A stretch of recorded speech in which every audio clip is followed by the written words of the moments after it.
Mark scores. The Chris and Amy Show on 104.1 FM KMOX.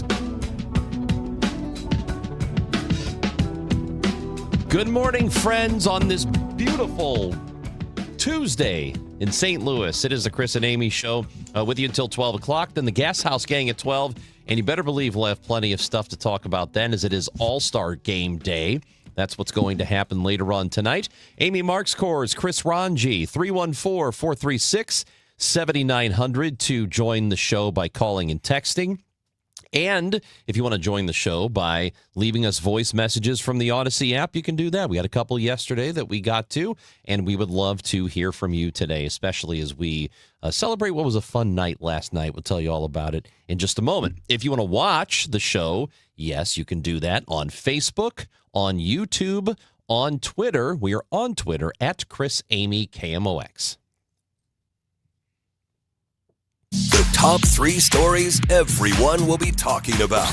Jordan Walker does it. He is the first St. Louis Cardinal ever to win the Home Run Derby. It was a fun night in Philadelphia last night. We've got plenty for you on that. And number two, Jordan Walker. No, I do feel like all three could be Jordan Walker. Yeah, I'm pretty excited about this.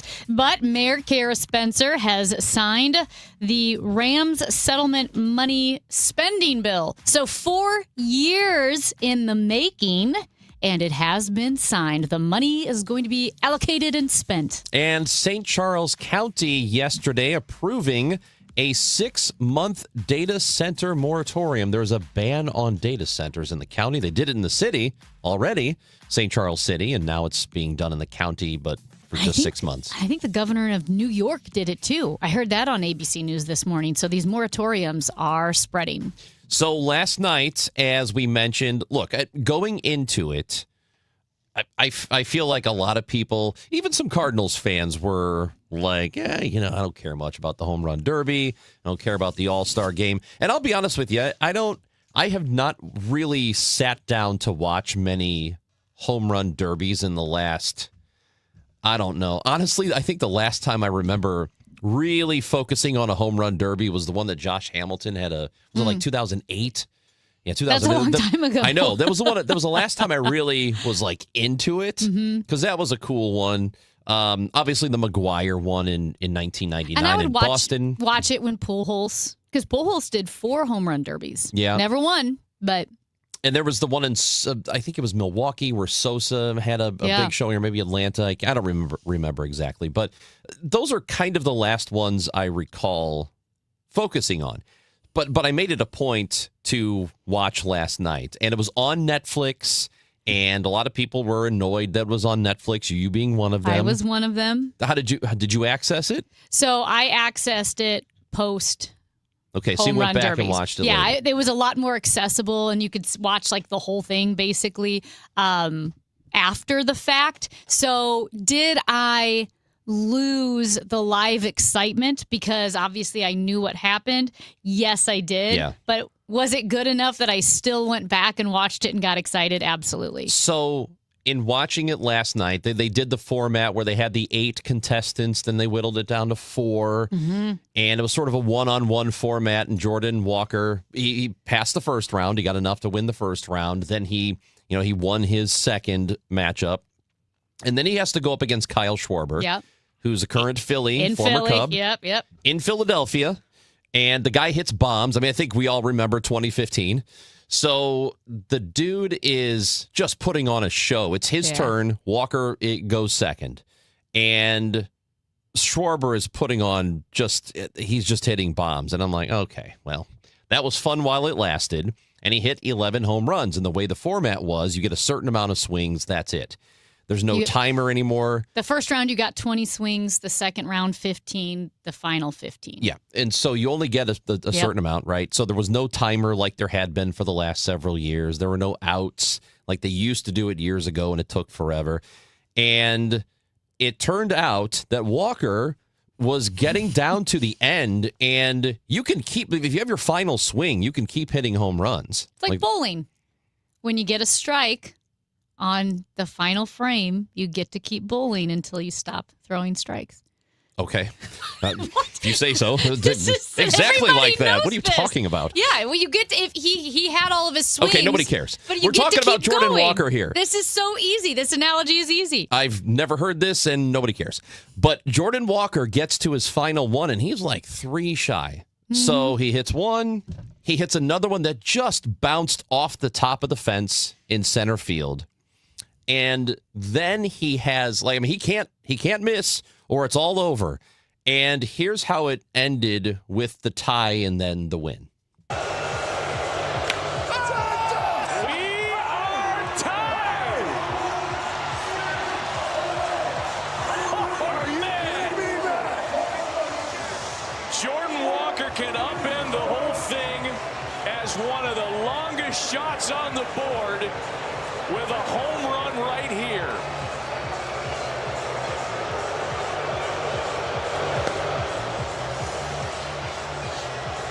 A homer wins it, a non-homer, and we're going to a swing-off. Baseball is not afraid. Wow! Is that enough? Is that enough? Jordan Walker wins it! So there it was on Netflix. And look, it's just a home run derby. For Jordan Walker, it's a pretty big deal, though, because his, and as has been pointed out a number of times, he's going to make for the year a little less than $800,000 in salary. Just by winning that home run derby, he wins $1 million alone. So And a necklace. he got a necklace, and there was a point where Ryan Howard, the St. Louisan, came over to give him the home run necklace. It was just a very cool night. For him, it was exciting the way it happened, the way it unfolded. And on top of it, and I think maybe the most important thing is a guy who had been struggling for as long as he was for the last couple of years. Last year was not very good. He had injuries, he underperforming. He just hasn't lived up to it up until this season. All the hype because he was their best prospect.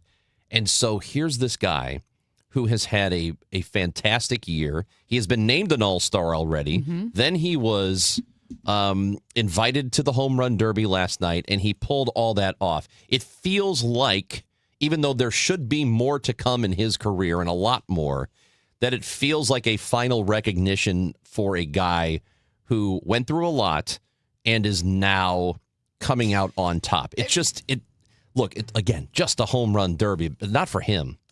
Not for him. Yeah. And I think that's what's important about it. It feels like a watershed. This is the watershed in his career where now everybody knows who he is. And like we said, the fact that he was getting booed in Philadelphia meant people knew who he was, and maybe it had a lot to do with the birds on the bat. Now, maybe it was a combo to be fair of both. on that, they booed everybody except for Schwarber and Bryce Harper. They booed Santa Claus. They booed it's everybody. Philadelphia. They booed Santa Claus, but yes, you're right. But I would say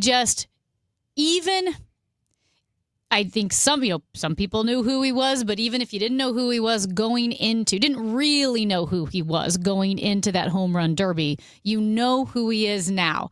And watching, I don't know what was more gratifying, because like you said, he had so many struggles in the past couple of years, and he spoke about this. Derek Gould wrote about it in the Post-Dispatch, but he spoke about it earlier this week, just how tough it was going back to spring training when he was trying so hard, and then he gets to spring training and things don't go the way he wants it to go. And he just said, I never lost hope. He said, I had to keep working even though I wasn't seeing what I wanted to see or feel what I wanted to feel. I couldn't lose hope.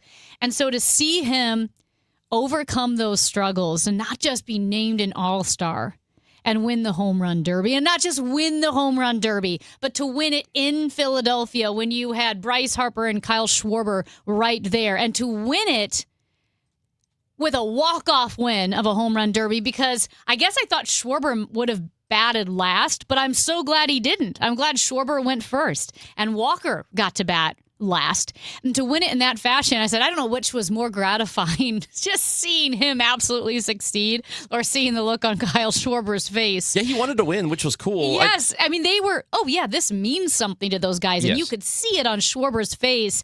He looked very PO'd. Yeah, and I like that they were all into it. And by the way, the reviews of the Derby, not just in celebration of Jordan Walker, because there have been a lot of people who have said, wow, this kid's pretty cool. And that was a lot of fun, and I will be paying attention to him. But just the format actually worked really well. And we'll get to that in a second. But kind of along what you're talking about, Barry Bonds was part of an analyst team. Albert Pujols was up there too.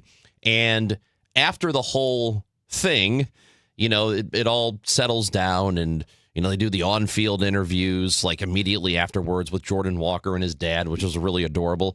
Then there's a moment later where they've got Anthony Rizzo, Albert, and Bonds all sitting together, and they've got a host who's sort of leading the whole discussion, and they bring Walker over, and he sits down on the couch. This is all happening on the field, and Walker's family comes up behind him. So it's his mom and dad back there, and his grandma, his aunt. They're all standing behind the couch. This is about 90 seconds. It's a really, I think, an adorable exchange, and this is Barry Bonds.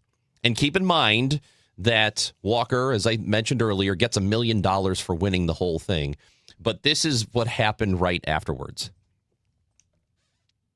This with you. It means everything. I mean, as much as they sacrifice for me, honestly, I mean, a lot of sleepless nights for them.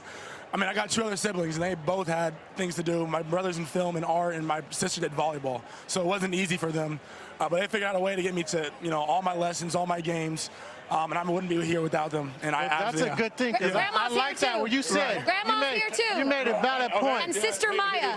Yes. You made a great valid point of when they sacrifice for you, right? Right. Absolutely. Mom and dad. Yes. $1 million. What is your sacrifice? Probably a new car. What you gonna get? I didn't even thought about that. He wants a car. We know. He wants a car. I mean, I got what I want. He, on the biggest stage, showed that he handles and excels. That just makes me proud. I want to ask a question to Grandma. How are you feeling out there? Oh my God, I can't express it, but he knows. I've watched him since he was illegal playing baseball. He was too young to play. And I've been following him since he started, when they couldn't find cleats small enough for him. Oh. And he was truly engrossed. And I do believe this is his life calling. I believe it. Well, you guys did a great job with this young man, and congratulations to you. Thank you so much. It means the world. You are an incredible home run hitter. Yes, sir. Thank you. An incredible man and an incredible player. Yes, sir. And now you got my attention. I'm going to watch a lot of you. I appreciate it. I think Okay, so that last voice was Barry Bonds. You heard Albert interject in there as well. Bonds is whatever you think of him, and I know a lot of people don't like him. He was not a very nice person while he was playing the game. Then, of course, there was the whole HGH scandal. But, man, that dude is a prolific home run hitter, and I mean, he's got the all-time record. Right. And you can talk about the cheating and whatever, but the guy knew how to hit bombs. And for him to say, I'm going to be paying attention to you, to Jordan Walker, I think is a very, it's a very cool moment for him. I'm sure he's probably still spinning because of everything that happened last night. But I love that we are getting the opportunity to acknowledge this guy when so many people were ready to give up on him. Yeah. So that's really what happened last night. I love that. And that, again, he's seen the success after pushing through all of that adversity. And you know what else? I mean, this year, a lot of the talk was around J.J. Weatherholt. And J.J. Weatherholt comes up and is having an extraordinary year. And Jordan Walker could have felt sorry for himself. Like, he could have felt like, man, this is what I was supposed to do, or I should have pulled it together in that first year. But he didn't. He persisted through all of it to see the success, to see that family. I loved that family moment. And the whole league knows who he is. And I brought up Jeff Passan yesterday because Jeff Passan was talking about the new format where they got rid of the clock and you have limited number of pitches. And he said that it's going to be terrible. This is going to be the worst home run derby. And, of course, now everyone, across the board, Ranj, whether it's MLB Network, of course, Netflix, but, John Boy Media, Barstool, Sportsnet up in Canada have said this was by far the best home run derby they'd ever seen. And Jeff Passan tweeted that Jeff Passan is a moron, which is pretty funny because it was so exciting. And I'll say this, like you said, going into the home run derby yesterday, I mean, we're like, Jordan Walker's in it. That's fun. It's the home run derby. And we'll talk about it tomorrow. And of course, now it is this huge story. It's all I want to talk about. It's all anyone wants to talk about. It's exactly how I felt like when they were choosing the new pope. And we're like, we'll talk about it when they pick a pope. And our boss is like, well, should we cut in? Well, I don't know. Let's kind of see how it goes. And then they're like, oh my gosh, the pope is from Chicago. And it became the biggest story. And we talked about the pope for the rest of the show. This is how I feel with the home run derby, where we thought we'd talk about it a little bit, but now it's the biggest story. Yeah, that happens sometimes. I think it happens a lot with you. With what? With you. With you didn't know it was going to be fun until it actually happened. You crap all like the World Cup. You're like this with the World Cup too. Yeah, but you with crap the Pope, all over soccer. We were all not sure about the Pope. Even our boss came in and said, we're probably not going to cut into CBS News. Like, do we, we're talking about we didn't think he was going to be from the United States. That's my point. Ding, you got it. That's the World point. Cup, though. What about the World Cup? You weren't into that, and then suddenly you were. Yeah, that was more too of, the U.S. did well, which is kind of the same thing as an American Pope. Well, we knew that was going to happen. And then also, I didn't. Well, everybody was telling you that they were pretty good. Yeah, they're pretty good. Yeah. It did, show it to me first, I guess. But then, I think with the home run derby, as you yourself said, you were like, it's going to be fun. You didn't think it was going to be this. You didn't. Well, I didn't think he was going to win. That's I thought exactly he could. right. That's the story. That's my point. This is our Pope. This is our Pope moment. Okay. The Cardinals and the Popes, man. That's Amy Marks Kors. Now she gets it. I'm Chris Ranji. You're 314-436-7900. Also, people do care about bowling. We're going to have to get to the text because we do not have to get to bowling all the bowlers texts. are texting in. One bowler texted in. 3 bowlers have texted in. I see one bowler with 3 text messages. Nobody cares about bowling. You do it on Fridays and you drink a lot of beer and go home and you pay a lot of money. Apparently, bowling is more expensive now than it used to be because Lucky Strike's buying up all the lanes. Just saw a story about that the other day. I think everything's more expensive than it used to be. That's true. Chris and Amy on KMOX. You work hard, follow the rules, and get absolutely slammed by taxes. Your paycheck, taxed. Your property, taxed. Everything you buy, taxed. Missouri's tax system isn't broken, it's rigged against you. The lawyers and lobbyists working for big corporations and the super rich buried over 200 loopholes for themselves in our tax code. While they pay nothing on the services they use, working families are taxed over and over. It's no wonder they're lying about Amendment 5. Our corrupt tax system is rigged in their favor. They're getting a free ride on your back. Don't believe their lies. The truth is, Amendment 5 closes loopholes exploited by the super rich and slashes taxes paid by Missouri's working families, phasing out income taxes and cutting property taxes. They finally pay what they owe while you keep what you earn. Vote yes on Amendment 5. Paid for by Missouri Promise PAC. Hi, my name is Lloyd Lockridge, and I'm the host of a new podcast from Odyssey called Family Lore. In this podcast, I'm going to have people on to tell unusual and sometimes far-fetched stories about their families. I've heard my whole life that she invented the margarita. And then we're going to investigate those stories and find out how much of it is true. He gets a patent 1 month before the Wright brothers. Oh my God. Please follow and listen to Family Lore, an Odyssey podcast, available now on Apple Podcasts, Spotify, or wherever you get your shows. You take care of your dog out of love and responsibility. But what if every scoop that you're feeding them is slowly making them sicker? Not because you're a bad pet owner, but because the pet food industry never told you the truth. Greetings, naturopathic Dr. Dennis Blank, Amazon #1 best-selling author and founder of Rough Greens here. Dog food is dead food, stripped of every live nutrient that your dog needs. That's where Rough Greens comes in. Just sprinkle it on top of whatever you're already feeding them. It's packed with live probiotics, enzymes, omega oils, and over 20 live vitamins and minerals, all natural and made in the USA. Thousands of dog owners are watching their pets transform. More energy, shinier coat, better mobility, and your dog could be next. Take the Rough Greens 90-day challenge. Give us 90 days and we'll give you a healthier dog guaranteed. Get a free Jumpstart trial bag for your dog today. You just cover the shipping. Go to roughgreens.com. Use discount code USA. That's RUFFgreens.com. Discount code USA. Rough Greens. So good, your dog will ask for it by name. Last year, I had back pain radiating down my right leg. The pain was so bad I was willing to cut my leg off to stop the pain. I could barely walk and had to stoop over when I did just to take pressure off the spine. I'm John Morgan of Morgan & Morgan. In my professional career, I've represented thousands of people who've had herniated discs and issues with their neck and back, but never fully appreciated what they were going through until it was my turn.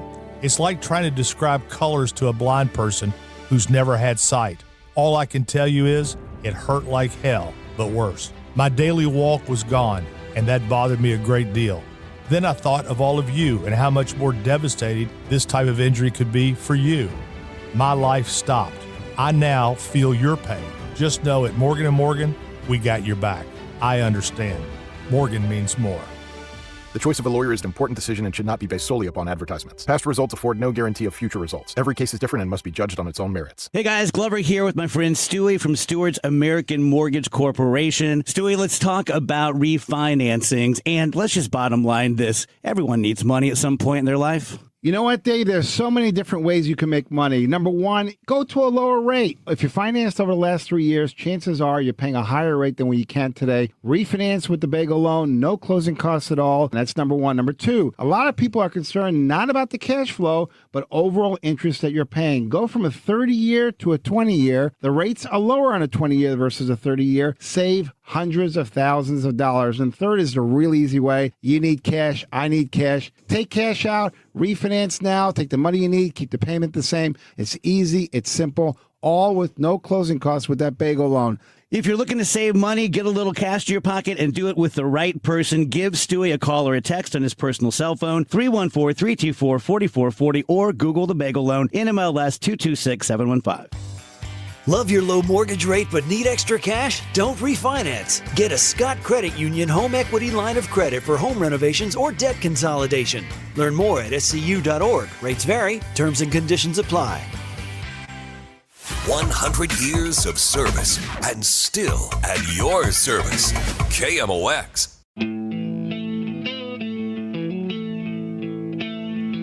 Chris and Amy show on KMOX. We will talk to Will Leach, who is a Cardinals fan. He is a prominent Cardinals fan and contributor to MLB.com, New York Magazine, The Athletic.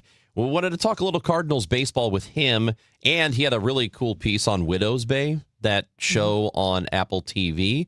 Will's a great writer, great author. He'll be with us at 10:30. And Joe Roderick is going to check in from Philadelphia. He's covering the All-Star game with us. And Joe will be with us at 11:30 today and talk about last night, talk about what's happening tonight, because the All-Star game is still going on. Hasn't even happened yet. I don't know that it's going to get better than what happened last night, because it did. It was all about Walker.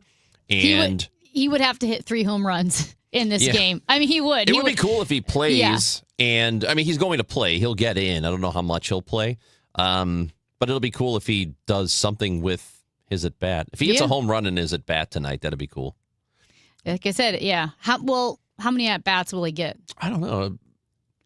He's One at least, maybe a couple. He's got to hit a home run at every at-bat, and then it's a story that continues. But 314-436-7900, we do love to hear from you. That's right. And by the way, Amy, it's a chain, says this texter. A home run chain. Women wear necklaces. Men wear chains. So that actually, it's funny because I was running with my running buddy this morning. Is that even true? Well, I mean, maybe. It's semantics, obviously, but I was running with my running buddy this morning, obviously talking about the home run derby. And he's like, yeah, he goes, and he even got that necklace. He goes, I'm sorry, chain. He said it's a chain. I'm like, oh, okay. So that was the correction he made. I think, well, okay. Maybe if it's maybe just call thicker. it a chain. Kind of like if you have a bag, I don't call it your purse. But you have a purse. Yeah, I got a bag. Yeah, but it's a purse, basically. Well, no, so if you had the same bag I had, I would not call it a purse. It's a laptop bag. I don't even have a purse. Okay. Have you ever seen me with a purse? I have a fanny pack. Okay, well, the point still stands. If I had if you were using the bag I have, that's just a laptop bag. There's a very big difference between a purse is just big and open and people throw crap in it. That sounds like a bag. No, a laptop bag is very different.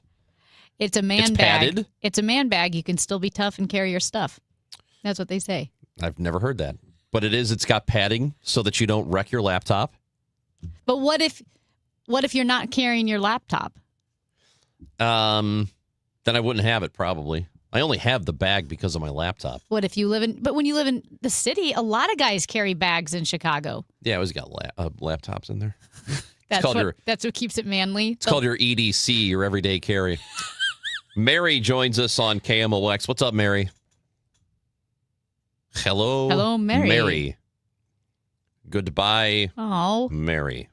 We don't know what happened to her. She wanted to let us know that John Hancock predicted that Walker would win the home run derby. I don't know if he did or not, but he also said Walker was going to be the MVP this year. He could be. He's not he's having a really nice year, but he's not going to be the MVP. This would be fun to look up. Somebody do this. Let's get our stats team on it. Maybe Drew can do it. How many people have won MVP but were not voted into the All-Star game at the break and had to get in as he's not a substitute because he was appointed originally to the All-Star team. He just didn't get voted in. But I'd like to know how many people at the break ended up winning Most Valuable Player but were not voted in as All-Stars. That'd be good if we could find that out. I wonder how many people have wondered that. I don't know. Of all the people to wonder something that specific, it would be baseball people. Because, usually if you're the MVP, you start to get an idea of that pretty early on in the season. It's not like you have a good, it's a decent or okay 3 months, and then suddenly you're just amazing for the last two. Usually you know. But Walker's been great. I don't know what's funny. Are you okay? Yeah. It's Chris and Amy show on KMOX. We got Dave Simons coming up at 10 o'clock. We will talk finances. We'll talk the economy with him. The inflation report is out. It's a little bit soft. So we will get his thoughts on that. We'll also talk a little gasoline. Patrick DeHaan is going to join the show at 11, and we'll see where gas prices are going to go from here. It's a Chris and Amy show on KMOX. When Cardinals fans want to talk baseball, they turn to the Gas House Gang. Tom Ackerman, Chris Ranji, Mike Claiborne, and Bernie Miklasz bring insights, analysis, and opinions that fuel the conversation. And every Tuesday, Cardinals manager Ollie Marmol pulls back the curtain on his decisions and his team's performance. The Gas House Gang is the sports show sports fans can't miss. Hear it weekdays at noon on your home for the Cardinals. 104.1 FM, KMOX. Now, KMOX weather from the Saliga Heating and Cooling Weather Desk. Currently, it is 83 degrees and sunny, mostly sunny today, a high of 91. Tonight, crystal clear and humid, a low of 70. Weather sponsored by Chesterfield Fence and Deck. Chesterfield Fence and Deck is your premier provider of fences, decks, patios, sunrooms, and more. Call them for a free estimate today, now offering 48 months interest-free financing on your next outdoor project. Chesterfield Fence and Deck, chesterfieldfence.com. Brought to you by Staples. All right, it's officially the most wonderful time of the year at Staples. They've got back-to-school supplies as low as 25 cents, up to 40% off select tech, 20% off for teachers, and more. Check out all the deals at staples.com/back-to-school. Staples, that was easy. It's time for a $98 AC tune-up.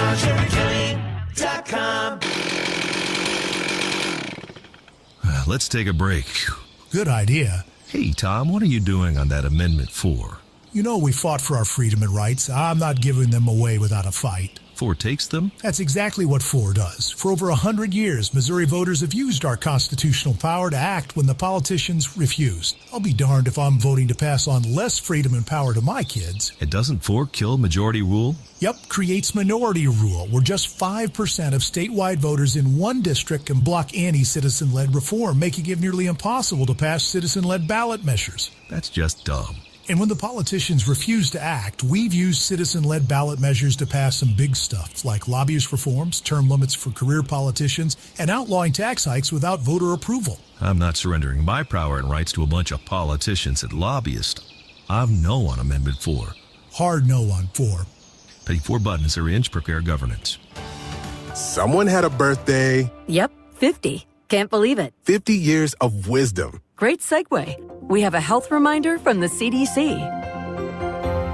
Pneumococcal vaccination is recommended for adults 50 or older. Says here, we're over 6 times more likely to be hospitalized with pneumococcal pneumonia than adults under 50. I don't love those odds. Same. Look what I found. Pfizer's Prevnar 20 is proven to help protect adults against pneumococcal pneumonia and invasive pneumococcal disease in just 1 dose. And millions have already gotten it. Continued approval may depend on a supportive study. Don't get Prevnar 20 if you have a severe allergy to its ingredients. A weakened immune system may lower your response. Common side effects include injection site pain and swelling, fatigue, headache, muscle, and joint pain. For full prescribing information, please call 1-855-213-2138. Visit Prevnar20.com or talk to your doctor or pharmacist. I'm on Prevnar20.com now, scheduling my appointment. Good idea. And happy 50th. Hey guys, Glover here with my very good friend John Moriarty from E3 Wealth. John and I go back years and years and years. John, it's great to have you back in the DGS fold. Tell everyone who's unfamiliar with E3 Wealth what you guys are all about. Thanks, Dave. So happy to be back. E3, the 3 E's stand for Educate, Empower, Enlighten. We founded the firm, and sometimes we refer to it as E3 Consultants Group, because we want to proactively challenge the status quo as to how Americans are educated about money and finance-related decisions. It's a lot. So really what we try to do for our clients is help them think differently about money. And recently we've been doing a ton of things with business owners because we see that as an area where we can provide tremendous growth for them, because we can help them build wealth through their business and also reduce their income tax liabilities. And when you can do that for a business owner, it makes a huge difference in their life. It's kind of one-stop shopping for all finances, personal and business. Absolutely. Yes, that's our focus. That's what we're attempting to do with our new book that's coming out called The Entrepreneur Playbook. We're going to be able to help a lot of people understand strategies, ideas on how to build their wealth and also protect it. So John is a total pro, completely vouch for him as a person. Love this guy. No pressure, no hard sales. You want to learn more about your finances, personal and business. Reach out to John at e3wealth.com. Thursday night, it's City Soccer on KMOX. First up, Gen C's hosts a special soccer edition of Sports Open Line beginning at 6 from Energizer Park. Then, it's City SC facing Sporting KC. Pre-game 7:05, ticket 7:30. City Soccer on 104.1 FM, KMOX.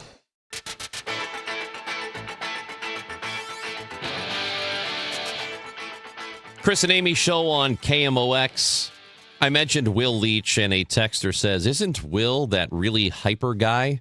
He's going to need a sedative after last night. Yes, he is hyper. He is a very energetic person. I thought he was talking about Greg Amsinger. Greg is also. I think that's who the texter's thinking of. No, he's thinking of Will, too. Will is also very hyper. And, well, he's a big-time Cardinals fan, so really excited to have him on today. So 10:30, he will join the show. And you can text in whenever you want, 314-436-7900, and you can leave us voice messages on the Odyssey app. So go ahead and do that today. So we know where the Rams settlement money is going to go. Mm-hmm. And finally, yesterday, it was signed into law. So no more talking about it. We knew the Board of Aldermen appeared to be in favor of the expenditures and how it was all going to be divvied up. And yesterday, the mayor signed it, Amy. So it's done, and, all this talk, it seems like, it's not over yet because the money still has to be spent, but it does kind of feel like the end of the lengthiest discussion in history. The 4 years. 4 years in the making, talking about how they're going to spend this Rams settlement money, and it is what it is. at the end of the day. I know at the very beginning of the 4 years, everybody wanted it to be transformative. Probably for several years, the word transformative was used. And then, of course, the May 16th tornado hit, and that definitely changed the trajectory for a large chunk of those funds, even if a lot of those funds would have been going to North City anyway. Exactly how they would be spent in North City has changed a bit because of the devastating extent of damage that was done in North City. Okay, you know what? It's done. Let's move forward with the way they're spending this money. Yesterday, the phrase that was used at City Hall was a, quote, catalytic investment. I'd also note that St. Louis Magazine noted as well as how many times that phrase was used. And so they're saying, okay, here's the Rams funding, and hopefully we can help improve neighborhoods like North St. Louis, do tornado repair, rebuilding, also critical infrastructure improvements. Does the money going towards the $700 million in water department needs make a dent? No, it doesn't. But, well, it's going to be a triage method. And as we spoke earlier with the water department, I'm blanking on the name now of the woman we spoke to when there was the sinkhole. And she said, yeah, you can. Jen Wade? Yes. Is that right? Yeah. But you can kind of identify areas where you think there's going to be trouble, right? And where there's going to be trouble imminently. And so, you know what? Put the money towards that with triage. And then the mayor said they're working on getting grant money or federal money to help with the $700 million of repair. So again, it's that catalyst for more investment. And then, of course, downtown revitalization efforts. Do we think it's going to be transformative? Probably not. But are we going to see a difference? I hope so. That's what I hope. I hope in 10 years we're like, hey, I can really see a difference. That was the start of something. Because I think we were all a bit wrong. Not a bit. I think we were all really wrong when we said, and I said it, I know that we talked about it on the show when we first got wind of the settlement. At that time, it was like, oh, we're going to get close to $1 billion. And that sounded great, But then when you realize it's a lot less than that, it's going to, because you have lawyers, you have, some of that money's got to go to the county, some of the money's got to go here and there, some of it has to go to the dome. Then like 300, yeah. Then you realize, okay, $300 million isn't nothing, but it's also not anywhere near what a city like St. Louis actually needs. So and at the time you get the money, the time you're awarded it, things have gone up in cost over 4 years quite a bit. Mm-hmm. It is a lot more expensive to do everything now. Build is one of them, not just buy groceries, but building stuff and repairing stuff. Everything is way more expensive now than just 4 years ago. So you realize that $250, $300 million is again, it's not zero, but it's also not what a city like this needs, which probably is literal billions in investment. If we were going to make a real, true turnaround, St. Louis City proper needs billions of dollars in investment, not $250 million. Yeah, well, and like we know, what was it, $2.5 billion worth of damage in North City and Central West End and Forest Park, all of that from the tornado. The $700 million, as we mentioned, in water infrastructure needs. You're in billions already, and that's a conservative estimate. It's kind of like if someone gave you a check for $1 million. That is a lot of money. Yeah. And your first thought is, oh my gosh, I'm rich. I'm a millionaire. Well, then you have taxes, which is going to take almost half of it. And so now you're looking at $600,000, which is a ton of money. But I mean, you're not a multimillionaire. You can't go buy a $3 million house in Ladue. And like I said, it just shows you how I think when you initially get the check, your brain explodes because it feels like so much money. And it is a lot of money. But it's still less than what you would need to be a multimillionaire, in the same way that this money is a lot of money for the city. But considering how behind the eight ball we were, it's not enough to be transformative in the initial sense. Well, let's put it in this perspective. The city's budget every year for the last several years has been about $1.4 billion. That's just the budget to run the city. Yeah. Okay, so if it costs almost $1.5 billion just to run the city every year, how much money in additional investment do you think it would take? I mean, we're talking probably tens. Like it's at least $10 billion. So and probably more than that. I mean, it's just that. So this 250, 300 it's nice. And maybe it's a catalyst, as they say. Maybe it's a starting point. Hopefully it is. But it is not anywhere near what we actually need. Right. And now we go to the transparency and the way the funds are actually spent. And Comptroller Donna Beringer said that her office will maintain, quote, a public running total. She said, quote, I say that to all of you who like to sunshine us, which I think is, speaking to the journalists and so forth, which is good because we've seen funds that are misspent, that are not spent at all, that are like with the North City Grant Program, what a disaster that was, money being approved to businesses that didn't exist. And we already know whenever there's a crisis, people will, and whenever there's help for that crisis, people will try to abuse the system. Yeah, and that's not the city's fault. That's not the city's fault, but like we've seen that. So all they could do is try to go through it and limit the amount of people who are abusing it. Yeah, that happens everywhere. Look at fraudulent claims. Sure. I mean, it's the same thing that happened with the PPP loans during COVID and the checks that were handed out. And the thing is, the government had to do something because it was a government-induced recession because they were the ones that made everybody shut down. So they had to help businesses and people. But when you do that, you're going to see abuse. So I do hope that I would say, Ron, even aside from the fraud or, maybe attempts abuse at the system, I hope we see leaders moving swiftly and efficiently, not wasting money. Because even leaders, we've done a lot of studies, and you can bring in consultants, and you see the millions and millions and millions of dollars that were spent on consultants, and then getting consultants again, and then maybe not fairly bidding out contractors to do the work. I hope we don't see a lot of that mess. The money, I hope it can be used as efficiently as possible, but we shall see.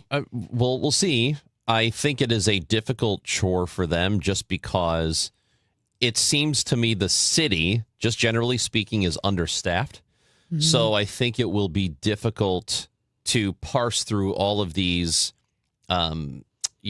different claims and making sure that fraud doesn't happen. You have to have the manpower to do that. You have to have the people who can spend the time to go through all of these and make sure that there isn't any sort of abuse. It costs money to do that too.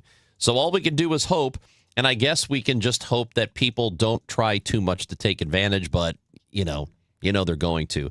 Quickly before we get to break, also in St. Charles County, as we mentioned off the top of the show, they have the council voted for a 6-month ban on any sort of large data centers in the county.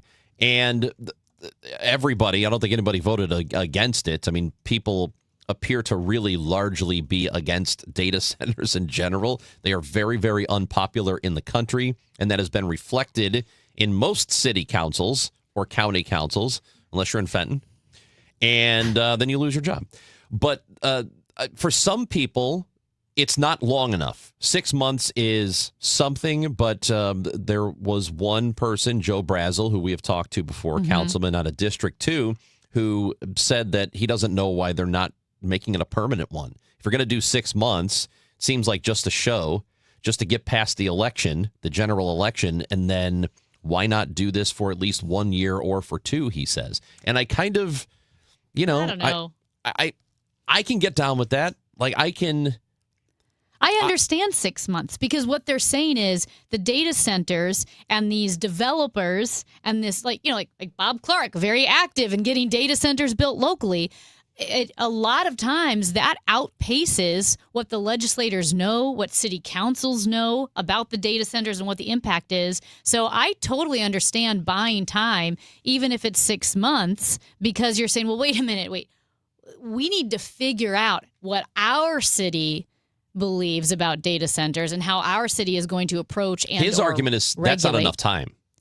And that could be true. He thinks a year or two would be better. Some people think it should just be permanent, which I don't know if I agree with permanent. Because the city, permanent seems a little premature. And don't get me wrong, I'm very skeptical of data centers, at least some of the really big ones. Permanent seems a bit premature, and maybe you decide later to make it permanent. But didn't the city come up with some regulations fairly quickly? St. Louis City? Mm-hmm. Yeah. And St. Charles City, it seems, did too. I don't know. I mean, maybe it is a political thing and I'm being naive. I can see 6 months. I can see a year. Both of those make sense to me. Let us know what you think about everything. Everything. Jordan Walker, anything that we've talked about, data centers, the Rams settlement money, the line is open for you, 314-436-7900 to text in. When we come back, did you see this on KMOX? What do parents think of back to school at Staples, where supplies start at just 25 cents? Staples has the latest laptops with up to 40% savings. I may hug the cashier. So embarrassing. It's the most wonderful time of the year. It's a wonderful time at Staples with up to 40% off select tech. Staples. That was easy. Visit Staples today or shop online and in the app. Ends 9/12. Exclusions apply. Liberty Mutual customizes your car and home insurance. And now we're customizing this rush hour ad to keep you calm, which could help your driving. And science says therapy is great for a healthy mindset. So enjoy this 14-second session on us. I think you've done everything right and absolutely nothing wrong. In fact, anything that hasn't gone your way could probably be blamed on your father not being emotionally available because his father wasn't emotionally available, and so on. And now that you're calm and healing, you're probably driving better too. Liberty, liberty, liberty, liberty. For the last 33 years, you've discovered that at Banner Construction, we pride ourselves on quality craftsmanship. We believe the single most important decision homeowners must make when considering an exterior restoration project is, who do you hire? At Banner, we provide well-engineered, meaningful, long-term solutions to transform your home into the pride of the neighborhood. Let us help you fall in love with your home all over again. Call 314-569-1050 or visit bannerconstruction.com and have a banner day. If you owe the IRS, you have a legal issue, and you need the Lance Drury Law Firm. We'll protect your rights. Log on at lancedrurylaw.com. This is the story of the one who keeps multiple buildings running smoothly day after day. Plumbing that flows, HVAC that hums, cleaning supplies that keep surfaces sparkling. That's why she counts on Grainger. With easy reordering online and 24/7 support, Grainger helps her keep the products she needs on hand. So shelves stay stocked and buildings stay ready. Call 1-800-GRAINGER, click Grainger.com, or just stop by. Grainger, for the ones who get it done. What has your candidate actually delivered in Clayton, Ladue, Olivet, and Warson Woods? There's just one Democrat running for state representative who can answer. That's Sidney Clark. As mayor, he's delivered more than $100 million in economic growth and some of the strongest home values in the region. Balanced budgets, steady leadership, a neighbor since 1973. And now, Sidney Clark will protect what you've built, stopping costly data centers from hiking your utility bills, and voting no on Amendment 5, which actually increases taxes on everything you buy. No other candidate in this race can say it. Sidney Clark has already done the job, and he's ready from day one. Sidney Clark, results, not rhetoric. Democrat for State Representative, District 99. I'm Sidney Clark, and I approve of this message. Paid for by Sidney Clark for State Representative, District 99. Tammy Clark, Treasurer. Soldiers Memorial Military Museum looks at American military history through the lens of St. Louis. From the Revolutionary War to the present day, the galleries showcase stories of local service members and delve into the city's wartime history. Outside, the Court of Honors includes monuments to those who lost their lives in World War II, Korea, and Vietnam. Open Wednesday through Sunday. Admission is free. Find information about special exhibits at mohistory.org/memorial. That's mohistory.org/memorial. Well, I'm sure you're aware, I guess you can all imagine, that not only are we busy, but other reputable companies are also just as busy, if not busier, and it's only going to get worse. So if you know, I know this is tough, but if your system has not been keeping up with your house for just not this year, but last year, the year before, and even the year before that. If you want to quit doing it and just get it done, just call me, Bart Inman, and it's one easy number, the easiest of numbers that sometimes I forget. So write it down. 314-293-2600, Missouri and Illinois, or on the internet, bartinman.com. That is Bart with a B, Inman with an I.com. God bless. Broadcasting from the Scott Credit Union Studio, 104.1 FM KMOX. Chris Ronchi, Amy Markscores, because life is too short for boring radio. 104.1 FM KMOX. Now, did you see this? With Chris and Amy. Well, I have bad news for you, gentlemen. Yes. Apparently, people aren't dating coworkers like they used to. Why not? I don't know. Is it because of all the training videos you got to watch? Believe it or not, that's one of the main reasons. Because I guarantee you, yes. People are not like, I'm not going to go talk to her. Yeah. I'm not. Well, nope. because you're not even supposed to say, like, hey, like, Ronj, like, that's a nice shirt. You look good in that shirt. That would be harassment. You're not allowed to say that. Because it's like me commenting on how you look or your body, right? Because like, oh, you look good in that shirt. You're not supposed to say that. Yeah. Which I don't know. Generally speaking, do we think is it a little too much? I think so. Is it? I know you definitely can't give each other massages. Well, no. Okay. That was in the video. That's obvious. Yes, you cannot give your coworker a massage.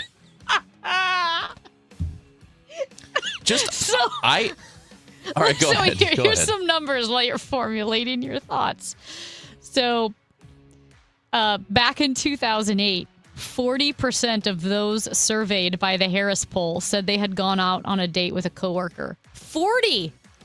But last year, just 16% of survey respondents said they went on a date. Okay. This is according to the Society for Human Resources Management. Okay. Last year, 22% of people reported having an office crush. But in 2024, just 2 years ago, almost 50% of people had an office crush. So what changed? Well, a big reason is all of the sexual harassment training. Another reason is a lot of companies are doing blanket bans on intra-office dating. And a lot of people are engaged in or burned out from online dating. Yeah, apparently that plays a role. That was the other one, like Hinge or whatever. I like how all the videos really took the romance out of work. It did. Like, here's where it should stop. Like, hey, if your coworker's not, just leave them alone. Don't you leave the feel like coworker in alone. corporate America, it's like we have so little to live for. Let us at least have a little office flirting and romance. No, you shall not have that. Probably 22, 23 years ago at my last job, I know two people who worked there who had a sexual harassment complaint filed against the two of them for flirting with each other. A third party watched them flirt and said, I don't like that, and went to HR. I feel harassed. Like, what are you talking about? The way you used to flirt with Carol Daniel, I felt harassed. I think she was coming on to me.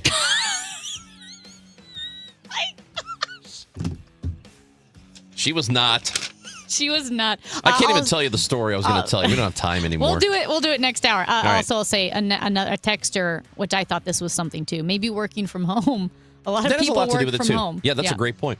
Didn't even think about that. The economy is, depends on who you ask. And we're going to talk to Dave Simons, partner and managing director of One Private Wealth, when we come back on KMOX. Your health story is shaped by more than genetics. Everyday choices like nutrition, physical activity, sleep, tobacco use, and routine screenings all play a role in your future health. Seidman Cancer Center's Your Disease Risk helps you understand how family history and lifestyle work together, offering personalized insights to support healthier decisions. Knowing your risks today can help protect your tomorrow. Visit sightland.washu.edu/YDR. This summer, local events are happening all over the place, and I3 Broadband is a big part of it. At I3, we love being part of the neighborhood and are proud to support the events that make our communities great. We're also proud to deliver 100% fiber-to-home internet, recognized as Greater St. Louis's next-door neighborhood fave. We give you lightning-fast speeds and reliable performance. Head over to i3broadband.com/radio today or call 866-806-5485 to upgrade, because life runs better on fiber, and i3 Broadband is here for you. I'm Bob Burke, founder and chairman of Burke America Parts Group, a family of brands that includes RepairClinic.com, an appliance and HVAC parts solution company that's grown into an international brand. Before AmericanEagle.com, we partially launched a new technology platform developed by another firm. American Eagle helped take our technology to a whole new level with digital marketing, software development, and business insights into our key markets, appliances, HVAC, and outdoor power equipment, and did so both on time and on budget. AmericanEagle.com has the resources, experience, and talent needed to produce solutions.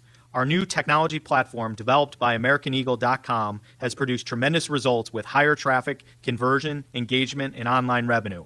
If you have any home repairs you need to take care of, check us out at RepairClinic.com.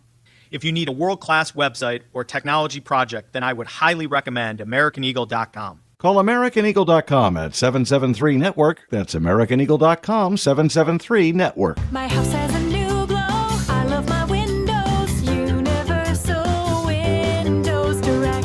Hey, it's Glover. Right now, buy 4 windows and get 4 for free and 48 months with 0% interest, same as cash. 314-334-2522. Like me, you'll be saying, I love my windows. I love my windows. They've got that brand new home effect. Universal Windows Direct. When it comes to family law, a lot has changed in recent years, so assumptions can be costly. If you see or sense a change coming in your family life that could have legal implications, it's important to know where you stand. Getting good legal advice early is never a bad idea. I'm Joe Cordell of Cordell & Cordell. If you or anyone you know is facing a family law issue, start with a consultation. Visit CordellCordell.com. The choice of a lawyer is an important decision and should not be based solely upon advertisements. 600 Kelwood, St. Louis. News, talk, cards. KMOX AM St. Louis. KMOX FM Hazelwood. Always live on the free Odyssey app. It is 10 o'clock, and right now we've got sunshine. It is 82 degrees in downtown St. Louis. I'm Debbie Monterey. A federal judge in Florida calling out President Trump's lawsuit against the government for those IRS audits, saying it was a scheme. The judge even called out the president's attorneys for submitting the suit. Here's ABC congressional correspondent Jay O'Brien. It's all tied to that $10 billion lawsuit the president filed, then settled with his own government over the leaking of his tax records. It's that settlement, remember, that created the now defunct $1.8 billion anti-weaponization fund, which could have paid money to Trump's allies, including January 6th rioters. Now, Judge Kathleen Williams is finding that agreement was reached in bad faith, accusing Trump and his team of trying to, quote, manipulate the judicial process and use the court to provide some legitimacy to earmark billions of dollars from American taxpayers. Just days after declaring the ceasefire with Iran is over, Trump saying the U.S. will have the situation under control very quickly, touting the naval blockade in the Strait of Hormuz set to resume today. ABC News White House correspondent Mary Bruce. After Iran announced it's closing down the critical waterway, the president now reinstating the U.S. blockade of Iranian ports. Going even further, Trump declaring the U.S. will soon become, quote, the guardian of the Hormuz Strait, and announcing plans to charge a 20% fee on all cargo that passes through it. We're spending money. And so what we've done is we are going to be reimbursed for protection. That plan directly contradicts what his own Secretary of State, Marco Rubio, said just days ago, that charging a fee would violate international law. The St. Louis County Council passing a ban on panhandling within county streets and curbs back in 2023, but County Executive Sam Page vetoed it, and the measure didn't have enough votes to have his veto overridden. It appears the issue will be back before the council this afternoon. They meet in a special committee of the whole session at 3:30. Proposer Mike Archer says such a ban would make it safer for drivers and for those who collect donations. Opponents say it's an attack on the unhoused. Staff expecting the campground at Johnson Shut-in State Park to reopen by tomorrow. It's been closed since the Black River floodwaters rushed through this past weekend. Most of the damage is in the day-use area of the park, which surrounds the East Fork of the river. There's no timeline for that part of the park or the shut-ins to reopen. For some perspective, this was the largest natural flow event in Johnson Shut-in's history, cresting 33,800 cubic feet of water per second. 33,800 cubic feet. Swimming access typically closes when the flow reaches 75 cubic feet per second. The weather sponsored by Steve Butts and the entire Crawford Butts family. Plenty of sunshine this afternoon, the high 90. Clear, warm, humid tonight, though 74. Sun mixing with clouds, rather hot and humid for tomorrow, high 92. Thursday, times of sun and clouds and humid with a thunderstorm in the afternoon. Thursday's high 90. From the Saliga Heating and Cooling Weather Desk, I'm AccuWeather meteorologist Joe Lundberg on 104.1 FM KMOX. Right now in downtown St. Louis, it's 82 degrees with sunshine as America celebrates its 250th. Steve Butts and everyone at the Crawford Butts Insurance Agency wish everyone a safe and joyful summer, proudly serving the community for generations. Happy 250th, America. I'm Debbie Monterey, KMOX News. Chris and Amy now. The Dave Glover Show at 1 on the voice of St. Louis, KMOX. It's hour 2 of 3 on the Chris and Amy Show. Gas House Gang at noon, just like it is every weekday. Going to have Bernie Miklasz and me. We'll talk about Walker's night and the All-Star game tonight. And we're going to talk a lot of prospects as well because the Cardinals just had their draft. But right now, we turn our attention to the economy. And partner and managing director of One Private Wealth, Dave Simons, is with us on the Quiver River Electric guest line. A lot to get into, Dave. Thanks for being with us today. Thank you so much, Chris and Amy. Quick question, based on what you guys were just talking about, office politics and romance. Mm-hmm.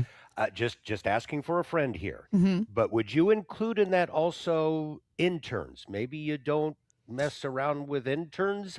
Yeah, because of the power. There's a power dynamic there. You don't. Yeah. Oh, now you tell me. Did you marry your intern? Yes. Had a boy. Job well done, Dave. I am a chivalrous gentleman, so Yeah. I figured if I'm going to date an intern and that power structure, well, I will eventually ask her hand in marriage, which I did in 1988. So 38 years later, 2 adult kids and now 1 grandchild. So it can work. Here's what I would say. First of all, there's got to be. You can't be her boss or his boss. You know what And I I mean? was Like not. And they I was cannot not. answer to you. Right. I suppose, and if you're, pretty close in age or whatever, We were when I both was in our younger, early 20s. huh? We were both in our early 20s. Oh yeah, that doesn't count. Yeah. I don't think that counts. You were not her. You're not barking orders at her, and then also, hey, what are you doing later? You can't do that. Were you just above the intern level yourself at that point? No, I was actually a television news reporter in Wichita, and she was a senior at K-State in journalism and was summer interning at the CBS affiliate station in the summer of '86. And I'm like, oh, who's this? Yeah. And here we are, 40 years later. Well, Hello. Who are you? Also, Aren't you something? It was the 80s, which everything flies in the 80s. I think you're right about that. Yeah. Yeah, I think it's fine. You're perfectly fine. How's inflation though? Well, as we try to segue into the Yeah. boring world of economics, well, honestly, 2 really good reports today. You asked about inflation, which is the Consumer Price Index (CPI), and we were expecting to see an increase of 0.2% from the previous month, so pretty light. Well, it came in as an overall drop, a negative number of 0.4% the other way. It's the first drop we've had since the pandemic. Now, that's good news on the front, but I never look at just a single monthly number in isolation. I tend to look at trends. Is this a one-off? We don't know yet, because really the majority of that decline came with gas prices going down. because remember, this is going on over there. So, and now that has obviously gone the other way. And so we'll see what the July report. However, let's call it for what it is. This is good news. And it comes simultaneously when we got some really, really strong news from bank earnings today across the board. Bank of America, JP Morgan, Wells Fargo, all beating expectations. That's important because banks are seen as the canary in the coal mine for the economy. If the consumer is cracking, if the economy is starting to break, it will show up first in the bank numbers. And yet they were terrific across the board this morning. That kind of was my question. If the numbers look good right now, well, we just, got the news about over the past few days, the ceasefire ending and strikes continuing. But Donald Trump saying, wait a minute, the United States is going to control the Strait of Hormuz and we might charge a fee to pass through, and that fee might be 20% when normally it would be 2%. Just all of these numbers are floating around. The market hasn't had a chance to respond to any of that yet, has it?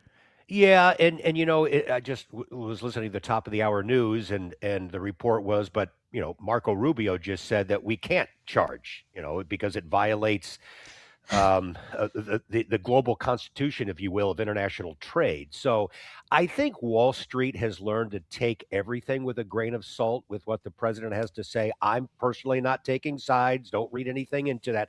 Those are just the facts. And that's one reason why, despite the fact this war is now back going on many months after we thought it would end, and yet the economy overall is still doing fairly well. The markets are hanging in there. It's because Wall Street is just like, yeah, okay, we still think this thing's going to end at some point. Now, as I've said before, if we're still having this conversation as we approach the midterm elections, it's a completely different discussion because the economy can only hang in there for so long with higher gas prices before you finally start to see some cracks. And that could have huge impact, of course, on the midterm elections. We're not there yet, and Wall Street doesn't think it'll get that bad. Yeah, I think it's also important to make a distinction because, again, and I feel like we've had this conversation before, you can say the economy's doing really well, and the average person goes, what? What are you talking about? Maybe for traders, and maybe if you buy a lot of stocks, but for the average person, it's not necessarily going well. Chris, this is an interesting conversation, and I'm still trying to figure it out, honestly, as I look through a lot of the data. And I sort of come to the conclusion, is this a matter of don't really listen to what I say, just look at what I do? And I'm talking about the average consumer because we see a lot of the consumer sentiment numbers and people being surveyed and said, yeah, it's really tough out there and inflation is eating into my pocketbook and all that.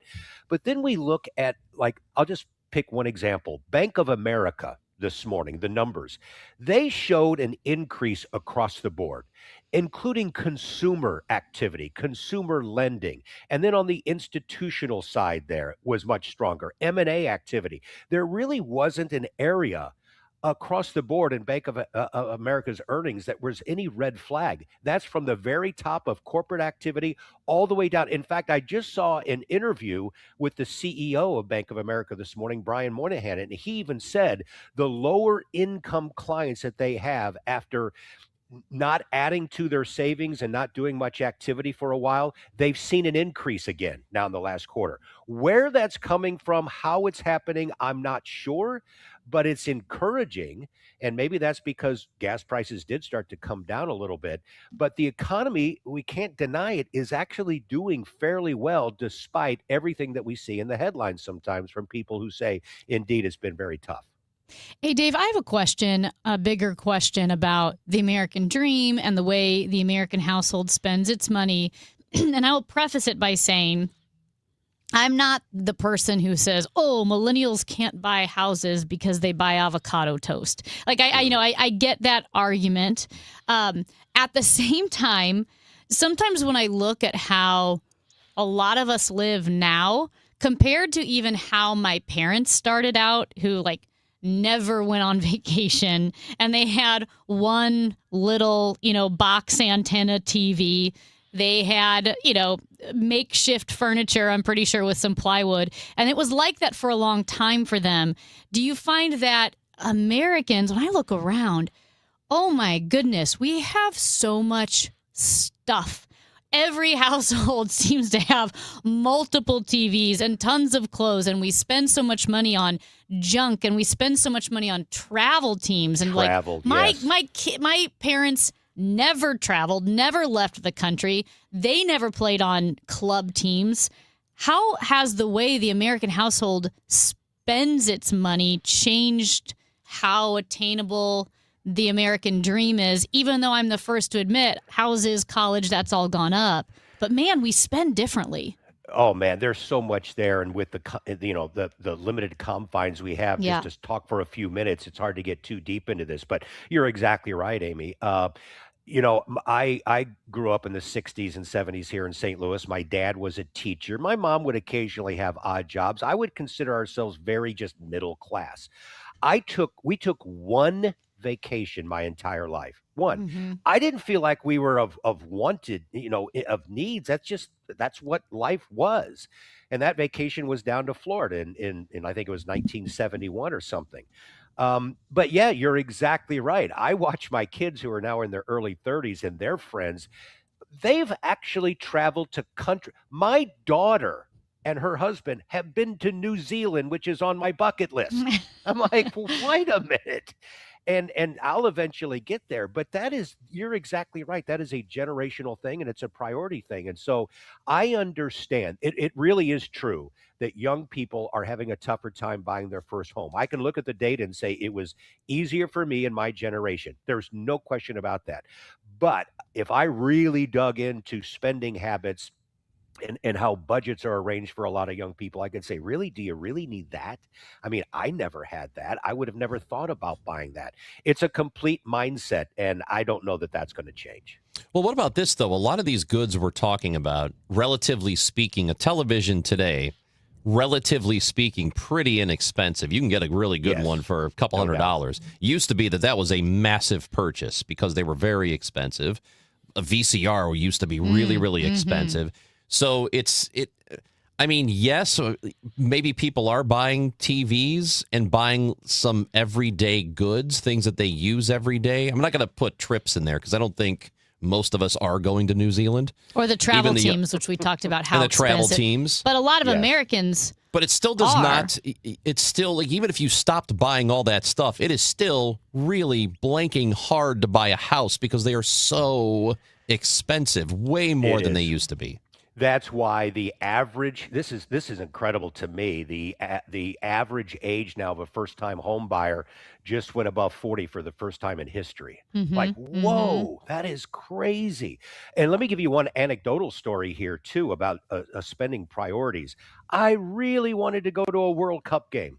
I'm a big soccer guy. I lived in England as a kid for a while, by the way, and played on a soccer team. So this is a really big sport for me. And I've never been to a World Cup game. Well, Kansas City, of course. We've got games here. Guys, I don't know if you did this. I looked at like the cheapest seat nosebleed area, and for one particular game, it was like $2,800 for one seat, 3,000. And I'd go by myself, but I was thinking of taking my son. Okay, $6,000. Now, I'm blessed enough that it wouldn't kill me to do it, but I've made what I consider to be the responsible decision and say, no, I can't justify that. And yet people are. And I look at the stands, I'm like, who are, it's like 70,000 people, and that's the cheapest seat. So it gets back to, again, the priorities. And this is almost seen as a once in a lifetime thing. And I don't care what it takes. I'm going to spend the money. Where I'm more old school. I can't do it. Yeah. And I do think that multiple things can be true at the same time. Like we said, college didn't cost $300,000 or $200,000, right? Back in the day. And homes did not cost what they cost. We know that college is way outpaced inflation, and we know that homes have skyrocketed in price. So I think all of that is very true. I also think that maybe younger generations were just used to spending so much more all the time. Starbucks. I did not grow up, and my parents definitely didn't grow up buying $8 coffees. I know. But like a lot of Americans, we've all had that experience, and I think all of those things can be true. I also think that sometimes if you feel like you won't be able to afford a house, then you just stop saving. And you're just like, well, I'm just going to buy the Starbucks because I'm not going to get a house anyway. You're probably right. And by the way, that's one of my great investment misses of all time. I'm just being honest here. Back in the early to mid 90s, I had a client call and say, hey, what do you think about this new coffee company out of Seattle? They're about to build their first ones here in St. Louis. I'm like, oh, what is it? Starbucks. I took a look at it. I called her back and said, not going to work. Because I said the fundamentals, and back then a cup of really good coffee was like $2 at the place, maybe $3. And I said, nobody is going to pay $2 or $3 for a cup of coffee when they can open up their can of Maxwell House coffee and just make it at home. Yeah, I kind of missed that one. That wasn't good. Man, that's a big one. And now you get a latte for $10. I know, exactly. Oh, my gosh. And as it turns out, I love Starbucks. Not the expensive stuff. I'm a basic, just give me the black coffee. I'll throw in a little cream and I'm good. Yeah, I like the drip coffee. It's very, very controversial to like Starbucks coffee. And I think back to the olden days when people are like, well, if you wouldn't spend that $5 on a cup of coffee at Starbucks, maybe you'd have this. I'm like, $5 seems like a dream. $5? Man, that was awesome when it was $5. Exactly. All right. So we love talking to you every Tuesday, Dave Simons. Let's do it again next week. Yeah, I feel the same way, guys. Always enjoy it. Have a great week. Dave Simons, partner and managing director of One Private Wealth, with us on KMOX. We spent time talking about Jordan Walker's home run derby win last night, the All-Star game tonight. Multiple Cardinals are going to be involved. And Will Leach, contributor to MLB.com, New York Magazine, Athletic, prolific writer. He will be on the show at 10:30 today on 104.1 FM KMOX. Many times, a person hires a law firm after an injury without doing research. It can be a big mistake or not. Sometimes, after you have hired a certain lawyer, you realize you made a certain mistake. But guess what? Just because you hire them doesn't mean you can't fire them. I'm John Morgan of Morgan & Morgan. If you think you've hired the wrong firm, you may have. So do this. Google Morgan & Morgan results or visit forthepeople.com for cases just like yours. You may find that our full-service injury firm should have been your choice in the first place. Last year, almost 12,000 people discharged their law firm and hired us after further research. We became America's largest injury firm for a reason. Visit forthepeople.com today and let's get started. Or call Pound Law on your cell phone. Morgan & Morgan, for the people. The choice of a lawyer is an important decision and should not be based solely upon advertisements. Past results afford no guarantee of future results. Every case is different and must be judged on its own merits. This is the story of the one.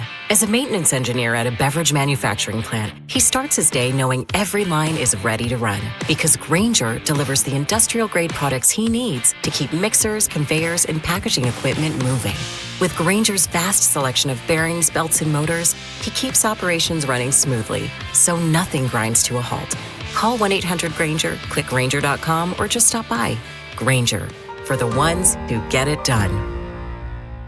Are you having trouble hearing? Hearing loss can devastate the quality of your life. Now, there's an affordable fix for you or your loved one. Rated the best hearing aids of 2026 by Forbes Health, Audion Hearing has the highest quality hearing aids at the lowest prices, starting at just $98 a pair. I actually like them better than my old $5,000 hearing aids. I could not believe how my hearing and life changed. Join over 1 million happy customers by going to audionhearing.com. That's AUDIEN hearing.com. You work hard, follow the rules, and get absolutely slammed by taxes. Your paycheck taxed, your property taxed, everything you buy taxed. Missouri's tax system isn't broken, it's rigged against you. The lawyers and lobbyists working for big corporations and the super rich buried over 200 loopholes for themselves in our tax code. While they pay nothing on the services they use, working families are taxed over and over. It's no wonder they're lying about Amendment 5. Our corrupt tax system is rigged in their favor. They're getting a free ride on your back. Don't believe their lies. The truth is, Amendment 5 closes loopholes exploited by the super rich and slashes taxes paid by Missouri's working families, phasing out income taxes and cutting property taxes. They finally pay what they owe while you keep what you earn. Vote yes on Amendment 5. Paid for by Missouri Promise PAC. America is turning 250 this year, and Circa Sports is celebrating by offering all users in Missouri $250. For everyone in Missouri, all you have to do is deposit $250 on your Circa Sports app, then play through that deposit. Once you do, Circa Sports will reward you with $250 right in your account. This is available for everyone in Missouri, new and existing users. Celebrate 250 years and find out more at circasports.com today. Must be 21 or older and in Missouri. Gambling problem? Call 1-800-GAMBLER. When you want a brand new kitchen, there's nothing to it. There's a brand new way to do it. 3-day kitchen and bath. It's all about time. Save time and money. Do it now, don't wait till later. Call the top-notch renovator. It's about time. 3 days or less. At 3-day kitchen and bath. If you owe the IRS, you have a legal issue, and you need the Lance Drury Law Firm. We'll protect your rights. Log on at lancedrurylaw.com. Still here, still trusted.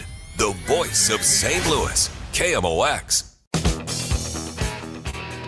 A few days ago, CNBC put out a story, and it was America's 10 worst states to live in for 2026. It was written by a gentleman named Scott Cohn, who has written all kinds of stuff. And CNBC, by the way, also does business climate, top 10 states for business climate and, top 10 states for quality of life and that sort of thing.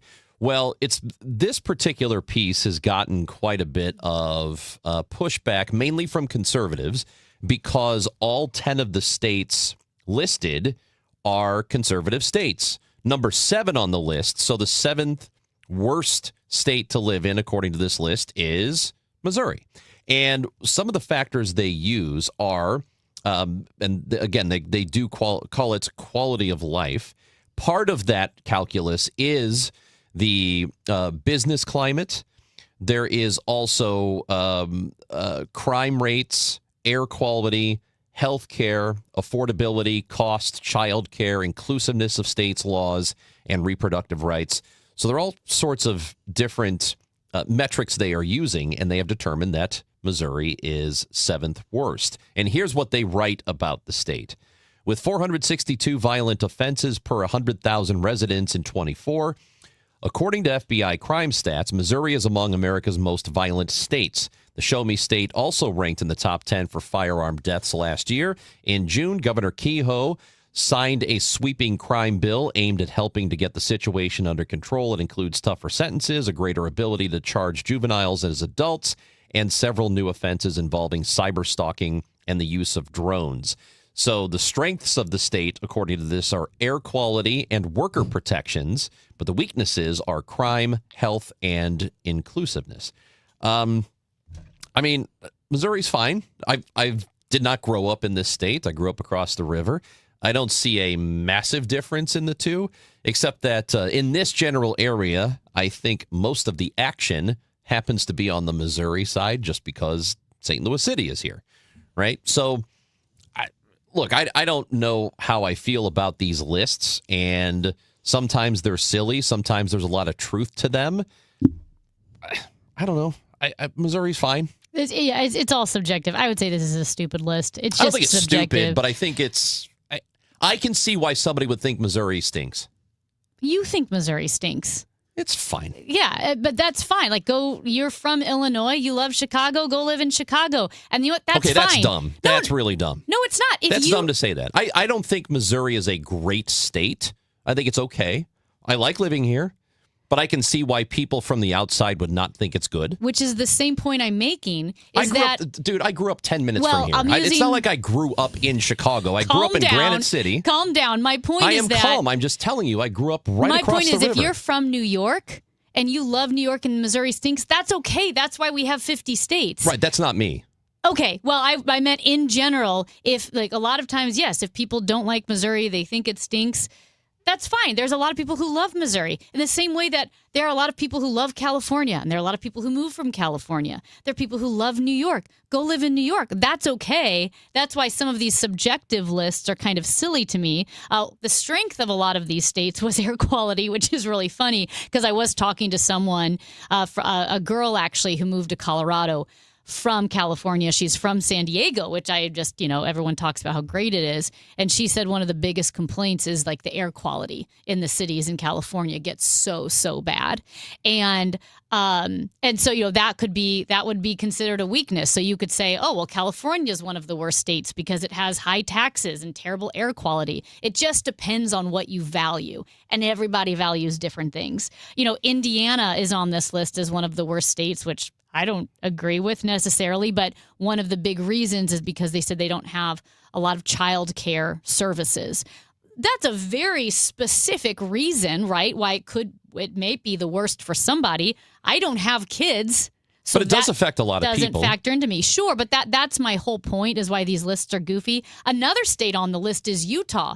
And Utah is getting so expensive because so many people are moving there because it is a great state. And it's got all the natural, the mountains, and it's got incredible towns. But some of the weaknesses would be air quality. Partly because of the forest fires and so forth. But I don't think anyone looks at Utah, again, which people, Salt Lake City is awesome. And of course, there are the mountain towns like Park City and the parks that are there. And it is just a very cool state. And nobody would look at that state and go, this is one of the worst possible states you could live in. And that's why I feel like this list is a bit goofy, because it just doesn't, it seemed not just subjective, but also subjective with like when they decided they were going to focus on childcare, or when they were going to focus on air quality, or when they were going to focus on affordability, or like Oklahoma, their number one reason was, reproductive rights.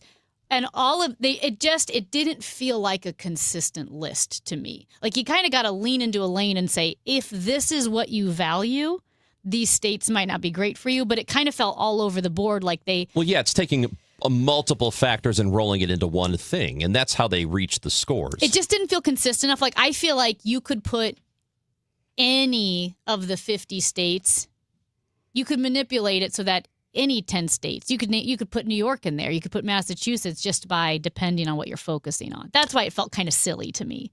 Yeah, I think that there can be an argument that quality of life here it's okay. And I think you can make the argument that it's not for some people, and inclusiveness does matter. I know that some people roll their eyes at that idea, but if you are part of a group that doesn't feel welcomed where you live, then yeah, maybe it's not the best living environment for you. And so I wouldn't take too much from this. Not at all.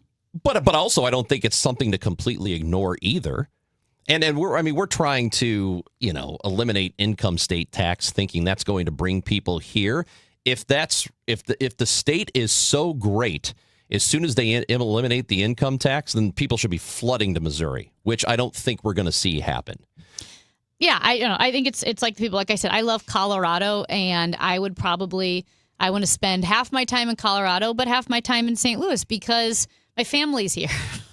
And it's easy to live here, and it's affordable, and so that's why. Well, just look at it this way, Amy. Think of how many people graduate from college, go to college in Missouri, and leave the state. They don't stay here. You mean? And people from St. Louis don't stay in the area. Yeah, no, and that's what I mean. I didn't mean to offend you about the Chicago thing. I think the point I was making is, it takes all kinds, and you need people who love big cities, but you also need people who like rural areas. You need all those people, and I don't begrudge anyone who prefers a big city over, a small town in Missouri. That's how it should be. Yeah, that's what you like. That's what you like.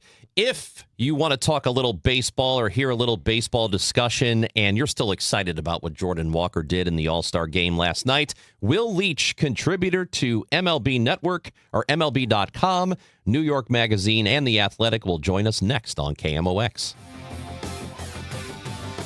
It's time for a $98 AC tune-up. KMOX.com. Some shows are about sports. Some shows are about nothing. This one's kind of both. So the show's not really a sports show per se, it's just a show. Glover here, we talk about whatever is happening, life, work, random stuff. And yeah, the Cardinals always find their way in. I'm a lifelong fan, love going to the games, love supporting the team, and love hanging out with you guys. The Dave Glover Show at 1, and then Cardinals baseball. Now, KMOX weather from the Saliga Heating and Cooling Weather Desk. Not a cloud in the sky that I can see outside Studio B. 87 degrees, real field temperature, 101. Mostly sunny today, a high of 91. Tonight, crystal clear sky, apparently, and a low of 70. Weather sponsored by Chesterfield Fence and Deck. Chesterfield Fence and Deck is your premier provider of fences, decks, patios, sunrooms, and more. Call them for a free estimate today, now offering 48 months interest-free financing on your next outdoor project. Chesterfield Fence and Deck, chesterfieldfence.com. From the FIFA World Cup to competitive business environments, grand ambitions lead to game-changing achievements. At Bank of America, we're there to support businesses at every step, providing insights and expertise to help you gain an edge. He shoots, he scores! What would you like the power to do? Explore winning business solutions at BofA.com/gamechangers. Bank of America, official bank of the FIFA World Cup 2026. I know that hiring can be challenging. You need someone to match your role perfectly. Well, now you can meet them fast on ZipRecruiter. Build your team, build it sooner. Meet your match on ZipRecruiter. Just head to ZipRecruiter.com/free right now to try it for free. That's ZipRecruiter.com/free. Meet your match on ZipRecruiter. Try it free. Hey guys, this is Kevin Wheeler. If you're looking for a little kick in the pants when it comes to dropping a little weight, getting better shape, getting more into the gym, think about Burn Balance Complex, which you can pick up at Supplement Superstores. I've been using it since it came out. It's fantastic. You notice right away the difference. Look, we all have busy schedules. I do and you do. You know, we all have problems sometimes with controlling our eating patterns and staying on a plan. Well, Burn Balance Complex makes that so much easier. It's not magic, but it definitely helps make it easier. It is a complete metabolism system. It's not just a fat burner. So what you're talking about is a natural weight loss option. So if you're a person that doesn't want to go get a prescription, you're not into injections, this is a great choice for you. In addition to the metabolism boost, you get to lower stress and cortisol levels, get better sleep. It can help control appetite and cravings, all-day focused energy with no jitters, no crash at the end of the day. If you want the help, and look, we all need it, I know I do, go to Supplement Superstores, tell them your story, mention Kevin Wheeler, and they'll knock 30% off the Burn Balance Complex. You can find your location at supplementsuperstores.com. You know, here in St. Louis, word of mouth still matters, and I'm pretty careful about who I recommend, especially when it comes to something as personal as estate planning. I'm Tom Ackerman. My family has been working with the Laterman Law Firm for over 20 years now, and the reason is simple. They don't just create documents and send you on your way. They help make sure your plan works. Because let's be honest, life changes. Family needs and circumstances change. Laws change. But most estate plans don't change over time as needs, circumstances, and laws change. They're outdated, sitting in a drawer. People assume they're fine, and their plan will work when they need it to work. At the Laterman Law Firm, it's not a one-time transaction. It's an ongoing process. They build a plan to protect your family and your assets, and then for a fixed annual fee, they help keep it up to date as both your life and assets change. Check out the Laterman Law Firm at latermanlaw.com or give them a call at 314-514-9100. The choice of a lawyer is an important decision and should not be based solely on advertisements. When pain starts to slow you down, BJC Healthcare and WashU Medicine orthopedic specialists are here to help. Nationally recognized leaders in orthopedics deliver care that's informed by research and personalized for you. From everyday aches to complex injuries and recovery, we're here to help you get back to doing what you love. Find an orthopedic specialist today. Visit bjc.org/orthopedics or call 314-362-9355. This is the Gas House Gang from KMOX. Bernie Nicholas and the Gas House Gang, today at noon on America's Sports Voice, KMOX. Chris and Amy show on KMOX, and it is time to go to the Quiver River Electric guest line today. Last night, Hopefully you got a chance to watch it on Netflix. It was a really fun event. The All-Star Game Home Run Derby took place, and for a first time ever, a St. Louis Cardinal is the winner of that. Joining us to discuss that and more today, contributor to MLB.com, New York Magazine, and The Athletic, and more. He's written his own book as well. Will Leitch joins the show on KMOX. Good morning, Will. How are you? Oh, good morning. I am still reveling in that excitement from last night. That was really something else. Yeah, so, I mean, what were you thinking while that was all going on? And then what do you think it means for Walker that happened? Yeah, I think it speaks to, if you've watched Walker all year, and frankly, if you've watched him for the last 3 years, this is the sort of resilience that shouldn't be surprising, but I think is still kind of revelatory. The notion that, all the struggles that he's had the last 3 seasons, the calm that he had last night is something that we've seen throughout this season, right? Like, he just went through a stretch where he didn't have an extra base hit for 2 weeks, and he settled down and started smashing the ball again. That's the 3rd time he's done that this year. You saw that relaxation, that comfort, that understanding of how talented he is, what his natural gifts are, and how to deploy them.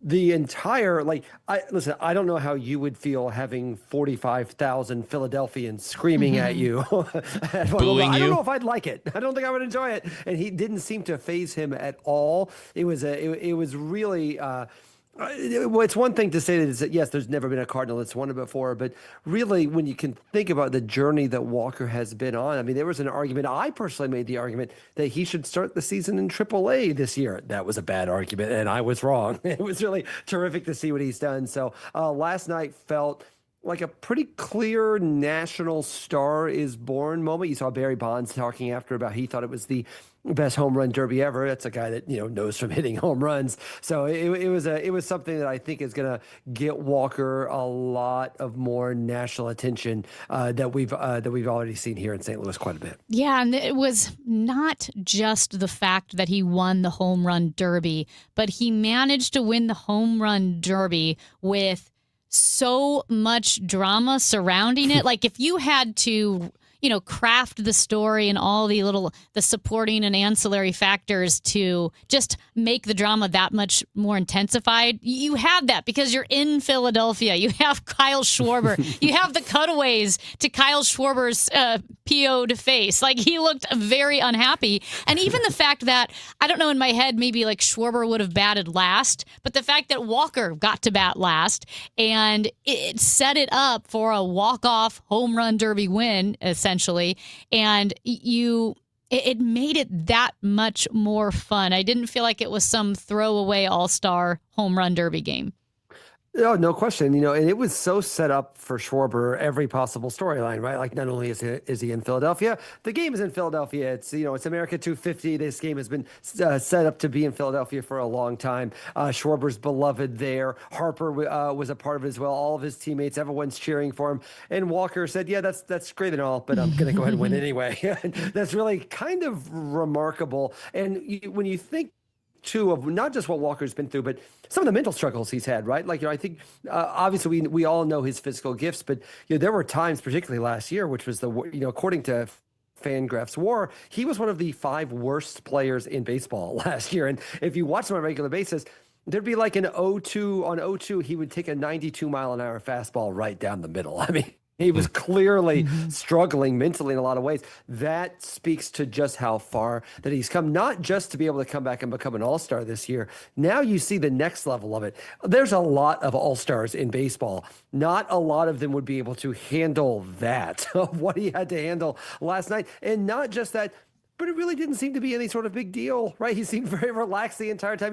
He's doing an homage to Ken Griffey Jr. with his hat backwards. He's relaxed. He's chewing gum. He's just kind of chilling out. And remember, there are financial gains on this. He won more money. He made more money last night from winning the home run derby than his actual salary from the Cardinals this year. That's how much he actually had personally on the line last night. So it really is for anyone to be able to do that is really impressive. For Jordan Walker, after all that we've seen him fight through, it made it that much more impressive. Speaking of that, and Bernie, and I, Bernie, your podcast partner on the Seeing Red podcast, he and I were talking about this yesterday, and I can't even at this point remember who. I'm blanking on who we spoke to about who should be the next guy to get a contract, because J.J. Weatherholt, on Friday, they announced that 8-year extension, $112.5 million, which buys out a few years of his free agency, and it keeps him here through 2034 unless there's a trade. Should Walker be in line for something like that? Oh, I don't think there's any question. I think it's a more difficult negotiation, to be entirely honest. Walker is a free agent in 3 years. Weatherholt had a longer period of time, and until he would become a free agent. And also a key thing with Walker, J.J. Weatherholt is a terrific player. You can make an argument that Weatherholt has actually been the best all-around offense and defensive Cardinal this year. Power is very hard to find. People pay for power. You see that with Pete Alonso in the offseason. Walker is someone who, because he came up so young, is actually going to be hitting free agency still at a very young age. People will pay for that power. That is a much more complicated sort of situation. But certainly, I think, frankly, he got a little bit more expensive last night, to be entirely honest, because not just is he clearly come in his place as a player. As a personality, he actually spoke last night after the game about how he actually wanted to be a role model for young black ball players, and the idea more black youth will choose baseball over basketball and football. It's something something that's important to him. He wants to focus on. Believe you me, Major League Baseball is very aligned with him on that. You're about to see Jordan Walker at the center of a lot of Major League Baseball promotional type of stuff. That is going to raise his price. That's going to make it, if he continues to hit like this. What happened last night, we've seen Walker take a big step forward as a player. You saw him take a big step forward as a personality. Everybody knows who Jordan Walker is now. That is going to come with a price tag, and that's going to become a little bit more expensive, I think, than maybe the Cardinals might have even anticipated. But certainly, what the Cardinals have always had throughout their history has been stars. They've clearly had stars. Weatherholt is a great player, and I think the type of guy you build around. Walker sure looks like a potentially transcendent superstar, both on and off the field at this point. If you're going to lock him up, it's going to be a lot more complicated than I think what the Weatherholt extension was. So how sustainable do you think what he's doing on the field is this year? Because we've seen one really, really good first half, all-star first half from him. He's had a couple of lulls through the season, but he's come out on the other end, going back to being productive. So he's seen slumps. He's come out of the slumps. A lot of people that we have talked to feel like, yeah, that's a sign of somebody who has figured it out. How much more do you need to see from him to feel like he has? Yeah, I actually think the lulls are the most encouraging thing, right? We've seen lulls. There have been times. Remember, Walker came out when he made his debut, he had this great rookie hitting streak, and he's had moments where we're like, okay, now he's got it. Now he's got it figured out, and then he'll fall and never get it right back. We've now seen that happen 3 times this year, and he's come back stronger every single time. Clearly, what was another thing that was so encouraging about him in the home run derby last night, it was so many people with the Cardinals throughout baseball have been saying he just has to let his natural gifts take over. He just needs almost to get out of his own way, let the things that he is great at naturally come out. That's what it looked like last night. That looked someone who was at ease, comfortable with himself, and understood what he was great at. For what it's worth, there have long been an argument. His obvious physical dimensions are not entirely dissimilar from Aaron Judge. We actually never saw Aaron Judge struggle that much because he didn't come up to the major leagues until he was 25 years old. All the struggles that we saw from Walker have in the majors, Judge had those at his size in the minors. So he looked fully formed when he got up here, but we had him struggle. There is an argument. There are scouts in baseball that feel like Walker does have Judge-like potential. That is now again, he's not there yet. He's not proven anything to like what Judge has, but it's there. We saw it last night. We've seen it of late. He's still so young. I don't know if he's going to turn into Aaron Judge, but this looks like a guy who's going to be an all-star for many, many years to come. And I think he's turned that major corner, and I think there's reason to have a lot of faith that he's going to keep actually getting better. All right, Will. One of the reasons why we reached out to you as well is because you have a recent piece in the Washington Post about Widow's Bay and how that show became a hit the old-fashioned way, as you say it. And it's so funny because this struck a chord with me because I don't really have a lot of streaming services. I don't watch a ton of TV, but I know all about Widow's Bay because I have had friends bring it up. Like, we're having coffee. Like, oh my gosh, I'm watching this new show, Widow's Bay. Then I'm hanging out with my family, and my brother-in-law is like, have you seen the show Widow's Bay? It is so well done. And they all say the same thing. It's so funny. It's hilarious, but it's also like legit scary at times. But it's been a fun watch. They said it's fun, scary for the most part. A couple of them pointed out like there were maybe 2 or 3 episodes that were legit scary. But just how well done it is, and somehow it feels like a hidden gem of a show. Yeah, and I don't overstate that. Like, it's on Apple TV. Like, it's not some like minor independent sort of thing, but that's actually more to its credit, right? Because I don't know about you, but every time I turn on a streaming service, I'm like, oh my gosh, there's a billion things on this. I have no idea what to watch, which I think speaks to how exciting it is of Widow's Bay. I, like you, I don't watch a lot of television. I host a movie podcast. I saw The Odyssey, by the way, and it's great. So certainly I have a hard time getting to all these TV shows. Widow's Bay, because of so many people in my life and around my world, just would not stop talking about it. That's a very old-fashioned thing. That's what happened with like The Sopranos back in the day. Remember, The Sopranos was a show that they didn't think was everyone when they made that first season, they thought, oh, well, we're obviously never going to get a second season. No one's ever going to watch this thing, and everybody watched it, and it became the biggest thing in the world. That to me is one of the fun things about Widow's Bay, and a really kind of great TV show. It becomes something that people just cannot stop talking about. That is something that in this day and age where it's hard to find a monoculture and everything feels like selected for you and the algorithm decides what you're going to watch, to have legit human word of mouth build up a show like that and then have it pay off, it's a very exciting thing. It was a fun thing to write about. Yeah, I love that show. I think it's one of the best shows I've seen in the last several years, and the way they did it it's just brilliant. So, and the cast is really good. That show's so much fun, man. I really, really liked it. The podcast you were talking about is Grierson and Leach. I'm not telling you, I'm telling them. I know you already know. That is the movie review podcast, Seeing Red with Bernie Miklasz. That's a Cardinals podcast. You can catch him at MLB.com, New York Magazine, GQ, Post, Athletic. I mean, the guy's everywhere. Will Leach, friend of the show. We appreciate you being with us. Thanks for talking to us today. Absolutely. And remember, The Odyssey is out this weekend. It is worth it. I'm just telling you right now, everyone's going to really enjoy that this weekend. I just heard Richard Roper talking about it, that it's one of the best movie experiences he's had in a long time. So looking forward to it. Thanks, Will. Yep. Thank you. Will Leach on the Quiver River Electric guest line today, joining us on the show. Guess what's happening a little bit later today, just in a couple of hours. That's right, the biggest stage in the world.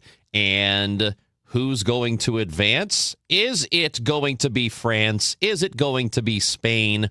Well, I don't really know. And you probably don't either. But on the biggest stage in the world, FanDuel is trying to change the game right now. So let's say you've put down a wager on a player, and then that player leaves the game, gets subbed out of the game, and then a substitute comes in for him. Well, a lot of times that bet is now gone. Well, FanDuel's doing it a little bit differently. They are going to keep you in the game up until the final whistle with FanDuel's Super Sub. So if your player leaves, the bet stays with the substitute who comes into the game. So great way for you to stay in on the action as this soccer tournament goes on. FanDuel.com/Missouri to sign up now. That's FanDuel.com/Missouri. Let there be goals this summer on FanDuel. Must be 21 or over and present in Missouri. Gambling problem? Call 1-800-GAMBLER. Let's take a break. Good idea. Hey, Tom, what are you doing on that Amendment 4? You know we fought for our freedom and rights. I'm not giving them away without a fight. Ford takes them? That's exactly what Ford does. For over 100 years, Missouri voters have used our constitutional power to act when the politicians refused. I'll be darned if I'm voting to pass on less freedom and power to my kids. And doesn't Ford kill majority rule? Yep, creates minority rule, where just 5% of statewide voters in one district can block any citizen-led reform, making it nearly impossible to pass citizen-led ballot measures. That's just dumb. And when the politicians refuse to act, we've used citizen-led ballot measures to pass some big stuff, like lobbyist reforms, term limits for career politicians, and outlawing tax hikes without voter approval. I'm not surrendering my power and rights to a bunch of politicians and lobbyists. I've no on Amendment 4. Hard no on 4. Petty 4 buttons are inch prepare governance. Summer is officially here, and that means the family internet, it is working overtime. All our lives are always online, and that's why I rely on i3 broadband. Traditional cable just can't keep up, but i3 delivers 100% true fiber directly into my home for ultra smooth, reliable performance. Plus, they're a local provider that actually treats you like a neighbor. Skip the fake fiber. Head over to i3broadband.com/radio today or call 866-806-5485 to upgrade, because life runs better on fiber, and i3 broadband is here for you. Nothing makes a gathering great like Eggland's Best Eggs. They're just so delicious with better nutrition, too. For us, it's eggs any style, as long as they're the best. Eggland's Best. Better taste, better nutrition, better eggs. This is the story of the one who keeps multiple buildings running smoothly day after day. Plumbing that flows, HVAC that hums, cleaning supplies that keep surfaces sparkling. That's why she counts on Grainger. With easy reordering online and 24/7 support, Grainger helps her keep the products she needs on hand. So shelves stay stocked and buildings stay ready. Call 1-800-GRAINGER, click Grainger.com, or just stop by. Grainger, for the ones who get it done. And the match is about to begin. Most of the team is out with COVID-19, so there'll be some substitutes tonight. What's this? We have an unexpected guest on the field. It's a dog. Well, they could do with extra players. She's going for the ball. Are front paws hands or feet? Soccer season is full of surprises, and COVID-19 could be one of them. If you test positive, prescription medications may help. Ask your doctor if they're right for you. Learn more at PfizerForAll.com. Sponsored by Pfizer. You know, most sellers put their home on the market and they just wait to see what happens. Well, I'm Kevin Wheeler, and I'm here with Gloria Liu with Your Home Sold Guaranteed Realty. And Gloria, is there a better way to sell? There is. Instead of listing your home the traditional way and hoping for the right buyer, I can get you up to 8 competitive cash offers right from the start. That means you're not guessing what your home might sell for. You're looking at the real offers and choosing the one that works the best for you. It also helps you to set the right price and create stronger demand if you decide to go to market. It gives you control, leverage, and a clear path forward before you accept just any offer. And remember, I'll guarantee to sell your home at 100% of the market value, or I'll pay you the difference. Before you sell your home, see what your options are. Call the one that I trust. That's Gloria Liu, 314-325-6888, or visit GloriaHasTheBuyers.com. That's GloriaHasTheBuyers.com. Gloria and seller must agree on price and possession. Broadcasting from the Scott Credit Union Studio, 104.1 FM, KMOX. The Chris and Amy Show on 104.1 FM, KMOX.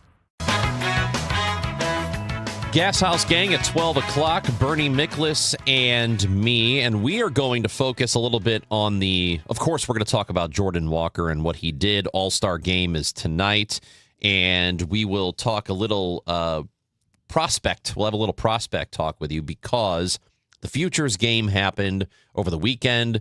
Cardinals just had their draft. Jim Callis from MLB Pipeline will be on the show. Then we got Josh Jacobs from Dealin' the Cards. And that is a podcast, and he is also a contributor for MLB.com. That's coming up on Gas House Gang in the 12 o'clock hour.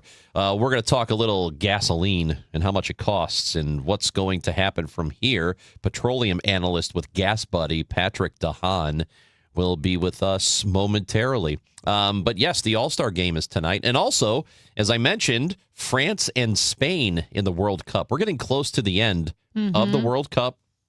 They'll play today. Then there's a game tomorrow, and that's the Argentina-England game. And then that will decide who's in the final. Did you see that Erling Haaland left the United States? I was going to tell you about that. With a souvenir. And I will say, having spent a lot of time in say, Jackson Hole, Wyoming, or in Colorado, these stuffed raccoons doing various things like canoeing, hunting, and this one was drinking whiskey. They're expensive, and they are all over these gift shops. Nice gift shops, I should say. And Erling Haaland went home with a raccoon, a taxidermied raccoon drinking a bottle of whiskey. Yeah, he got off the plane with it. He was holding it. I wanted to buy one for like a family member. It was a squirrel canoeing. It's just a squirrel. He's got a hat and a vest on. And taxidermy is so strange. It's so strange, and it's sad and kind of gross, but also hilarious. It is an emotional roller coaster to see these taxidermied squirrels and raccoons. All right, so maybe we'll learn more about the president's Freedom Fuel Network, which is happening around the country, gas prices, where do they stand, where are they going to go? Patrick DeHaan, petroleum analyst for Gas Buddy, is next on the Chris and Amy Show. You know, I'm always talking about taking care of everybody else. The kids, the family, the job, the house, the calendar. But today, I want to talk about you taking care of you. Because if you don't take care of you, who's going to take care of them? What if you could better understand your risk for chronic disease before symptoms begin? Simon Cancer Center has a tool called Your Disease Risk, and it does just that. It helps you get a better understanding of your risk for chronic disease and cancer before symptoms even start. It looks at things like lifestyle, family history, everyday habits, nutrition, physical activity, tobacco use, sleep, and screenings, because your health story is shaped by more than just genetics. And knowledge is powerful. When you know your risk, you can make better choices, ask better questions, and the ability to take actions early. Listen, it only takes a few minutes, but it can help guide decisions that matter for years to come. Prevention starts with awareness, and awareness starts with you. Visit siteman.washu.edu/YDR and take the Your Disease Risk Assessment today. Just a few minutes a day could make a difference for years to come. That website again is siteman.washu.edu/YDR. Finding great candidates to hire can be like, well, trying to find a needle in a haystack. Sure, you can post your job to some job board, but then all you can do is hope the right person comes along. Which is why you should try ZipRecruiter for free at ZipRecruiter.com/free. ZipRecruiter doesn't depend on candidates finding you. It finds them for you. Its powerful technology identifies people with the right experience and actively invites them to apply to your job. You get qualified candidates fast. So while other companies might deliver a lot of hay, ZipRecruiter finds you what you're looking for. The needle in the haystack. See why 4 out of 5 employers who post a job on ZipRecruiter get a quality candidate within the first day. ZipRecruiter, the smartest way to hire. And right now, you can try ZipRecruiter for free. That's right, free at ZipRecruiter.com/free. That's ZipRecruiter.com/free. ZipRecruiter.com/free. ZipRecruiter. Listen up. If you have not paid self-employment, business, or individual taxes in years, the IRS will find you. Hi, this is Lance Drury with the Lance Drury Law Firm. I offer real solutions. If you have unfiled returns, unpaid taxes, levies, or liens, call me, Lance Drury, today and let me get between you and the IRS. I'll protect your rights, including your right to appeal or even your right to take the IRS to tax court. At the Lance Drury Law Firm, our practice is focused 100% on fighting the IRS. Remember, IRS problems are legal problems, and they need to be handled by an expert attorney who's done it for decades. So call the Lance Drury Law Firm today. We're local. Our office is right here in St. Louis. Call 314-260-6120 or visit LanceDruryLaw.com to schedule your free consultation with your local tax resolution law firm. The choice of a lawyer is an important decision and should not be based solely upon advertisements. Celebrating 100 years of informing and entertaining. KMOX AM St. Louis, KMOX FM Hazelwood, the voice of St. Louis. At 11 o'clock, we have sunny skies, 87 degrees downtown at the Arch. I'm Megan Lynch. A rare appearance on Capitol Hill as 2 Supreme Court justices sat before a House Appropriations panel to explain why the court needs millions of dollars for increased security. Justices Amy Coney Barrett and Elena Kagan saying it's because of a rise in threats to the nation's highest court. Justice Kagan explained. When personal threats increased following the Dobbs leak, we expanded our residential security and threat assessment activities. Similarly, as online attacks grew in number and sophistication, We requested additional cybersecurity resources. The last time justices testified before Congress was in 2019. AI data centers have been shown to devour massive amounts of energy in order to run, putting pressure on local power grids, open space, and water supplies. New York's governor announced today a fast from data center building in her state, signing an executive order to create a moratorium for up to a year. And when the moratorium ends, Kathy Hochul says there are expectations like who will build them. The bigger the data center, the bigger the investments that communities can and should expect.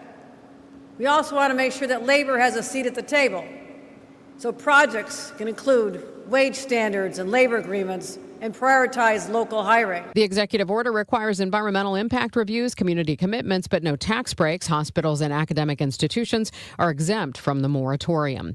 St. Charles County implementing a 6-month pause on new data center applications. The measure passed unanimously last night, allowing county leaders time to study the long-term impacts on the community. St. Louis County Police investigating a double shooting overnight in rural Florissant west of Route 367. A spokesperson says it happened around 4 this morning on Chillum Drive. Both victims said to have non-life-threatening injuries. They're being treated at hospitals. Governor Mike Kehoe has signed a law creating the Missouri Rangers program. The bill's sponsor, St. Louis County Republican Senator David Gregory, says it's designed to give schools access to specially trained personnel focused on protecting students. This program is actually more difficult to qualify physically than it is to be a United States Marine. This is designed only for the more elite humans that want to protect schools. And the reason schools are supportive is because it's optional. You don't have to have a ranger. The new program will be overseen by Missouri's Peace Officer Standards and Training Commission and requires up to 160 hours of specialized training and background checks. Let's get a check now of the weather. It's sponsored by Huff Heating and AC. Mainly sunny this afternoon with a high close to 90. Tonight will be clear and warm, low 74. Sunshine becoming mixed with clouds tomorrow. Fairly hot and humid, high 92. Thursday, times of sun and clouds, quite warm and humid. A chance of an afternoon thunderstorm. Thursday's high 90. From the Saliga Heating and Cooling Weather Desk, I'm AccuWeather meteorologist Joe Lundberg on 104.1 FM KMOX. Sunny skies, 86 in Florissant, 87 in St. Peters, and 87 degrees downtown at the Arch. I'm Megan Lynch, KMOX News. For dependable, no-pressure home comfort solutions, turn to Huff Heating and Air Conditioning. Locally owned and family-operated for over 40 years. Our team will work with you on a plan that fits your home's needs with financing available. And as always, your family's comfort is our family's business. Learn more at huffheating.com. Chris Ronchi, Amy Marks Kors. The Chris and Amy Show on 104.1 FM, KMOX.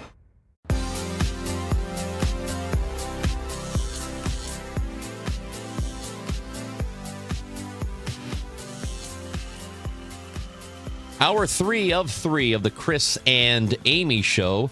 And I know gas prices have been a real problem for us over the last several months, especially since this war in Iran started with seemingly no end in sight.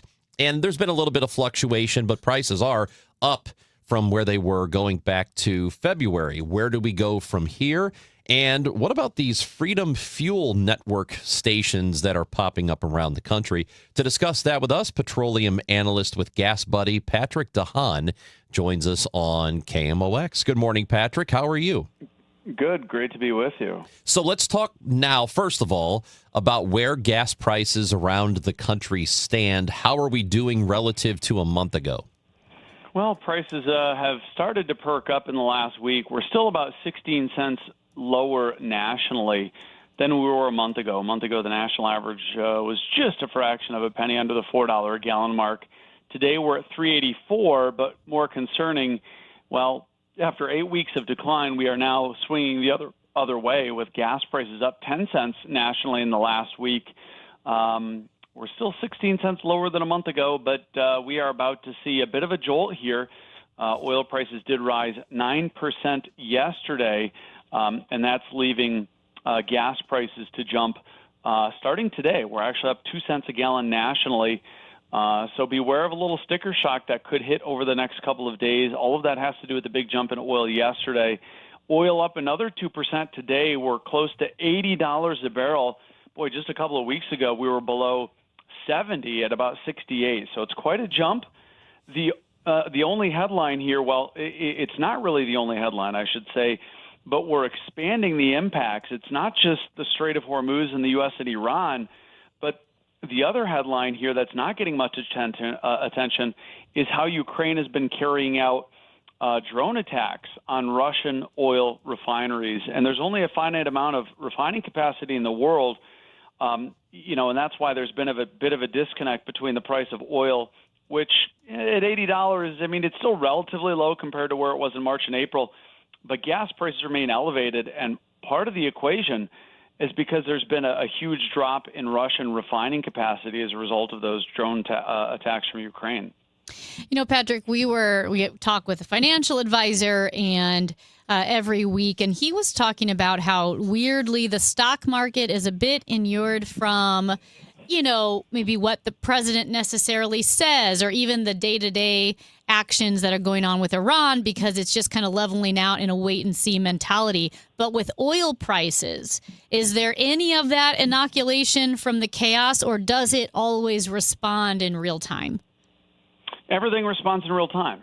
Just like if it starts raining now, you'd respond in real time. The markets do. And if you know it's going to rain in 4 hours, you'd probably take an umbrella. Markets are doing the same thing. They're assessing the risk today. They're also looking down the road and assessing what the risk may look like in the weeks and months ahead. They're assessing basically everything. And so the oil price going up 10% yesterday not only reflects new escalations and attacks that have already happened that have reclosed the strait, but they're also assessing the possibility that there could be further escalations and further attacks. So oil prices are all encompassing.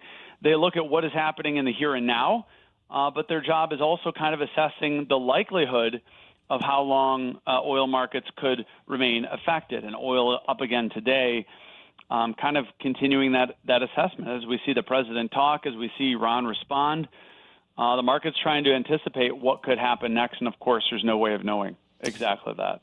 Yeah, and so we do know that oil prices, like sometimes there's a lag, right, with what it trickles down to us, how much we end up having to pay based on how much oil is. What is that lag usually? Well, there's really not much of a lag. Okay. Everyone talks about futures markets. A lot of Americans get confused because they see that the quoted price for oil today might be for delivery in August, and that soon will roll over to September. The futures market is completely different than the spot market. There's two different markets that energy, trades on. And while the futures market is going up, in reality, the spot market is even higher than that because there's a premium for getting that today. When Amazon, when you check out, they say, well, hey, we'll give you more of a discount if you have a card or if you wait a couple of days. So there's a premium to have things generally in the here and now. And that's a little bit disconnected from the futures market. So, to answer your question, what happens in oil markets today and gasoline markets and diesel, because they all trade independently, happens to impact prices in as little as a couple of days. And that's why we're going to see the impact very quickly. Prices, assess the reality now, and they don't wait. And that's why when oil prices suddenly drop, gas prices usually start to drop within a couple of days. Of course, it takes potentially several weeks for them to drop back down to where they would be. So there is some truth to the rock and feathers approach. I guess in my mind, it always takes a little bit of time before we start to see it. Like everything lags. So in my mind, there's the oil prices affected, and then we see it maybe in a couple of weeks or so. But you're saying it happens much quicker than that. Yeah, you'll probably start to see gas stations over the next 2 to 3 days raising prices. Because they're already paying a higher price. As of yesterday around 6 o'clock is when their costs went up, because that's when energy markets, if oil shoots up on the market today, that trickles down into what refineries charge later that day, whether that's up or down. Refineries adjust their prices after the markets close. So in theory, gas stations, some of them are already paying the higher price, and that is why within the next 2 to 3 days, most stations will be paying the much higher price that we saw as energy went up yesterday. And I talk about the price of oil went up 9% yesterday. The price of gasoline essentially moves in tandem. So, keep in mind there can be differences between if oil goes up. I'll give you an example right now. The price of oil is up about 1.8%. The price of gasoline is up a little bit more than that. It's up about 2% today. So they don't always move in lockstep. We are just talking about how quickly you'll feel the price difference at the gas station, at the pump. What about buying airline tickets? How long does it take for these oil prices to affect how much my Southwest flight is going to be? Well, I mean, airlines, there's a lot more to consider. It's a little bit more insulated. Your airfare includes a lot of different things, not just jet fuel. It includes the cost, the labor component, the cost of the plane component. Jet fuel is a big component. But what airlines have to do is they have to judge demand. If they raise airfares, demand is going to go down. So they have a tougher balancing act that if they raise airfares too much, even if jet fuel goes up, will demand go down? And that's the risk. But usually airlines, it may take weeks or months for them to kind of, look at the markets and look at what their competitors are doing. But if it's like a big increase like we saw in March and April, when prices jumped, jet fuel price almost doubled in March and April. So that increase has to be very quick because it's a huge jolt. When the jolt is smaller, it can take weeks or months. So it depends on the degree of the jolt, how quickly you feel it in airlines. And it also depends on the season. In the summer, airlines are more likely to raise airfares because they know that there's a lot of people looking to travel, whereas it may be more difficult for them to raise airfares in fall and winter when less people are looking to travel. And it doesn't just affect that. I mean, it affects everything we have delivered because goods are transported by using fuel, and fuel, if the costs go up, then usually for us, not usually, and almost always for us, the cost will go up of having something delivered to us or anything that we buy that has to be delivered to stores that we go to. So is there a lag when it comes to that? I think that would probably take a little bit longer to start to manifest. Absolutely. And you talk about your grocery store items. Diesel is only one component, right? It's probably a very small component. If you're talking about a loaf of bread, you're talking about the cost of wheat, milling, packaging, production. Transportation is one of those components. It's not the largest component.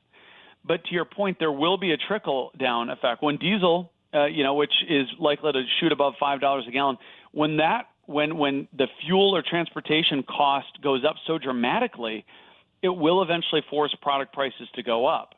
I don't think this time around it's going to be as dramatic as the increases we saw in March and April, but absolutely. I mean, everything at the grocery store gets there with diesel. When you go to, your hardware store, any retail outlet, basically all of the things that are for sale got there on a semi-truck, trains, tractors, farmers. But keep in mind, diesel is only one of those cost inputs. It's not the entirety, whereas gasoline, the oil component is about half of it. So gasoline, the price of oil is a major component. When you talk about products that move with diesel, diesel's only a smaller component of that overall cost.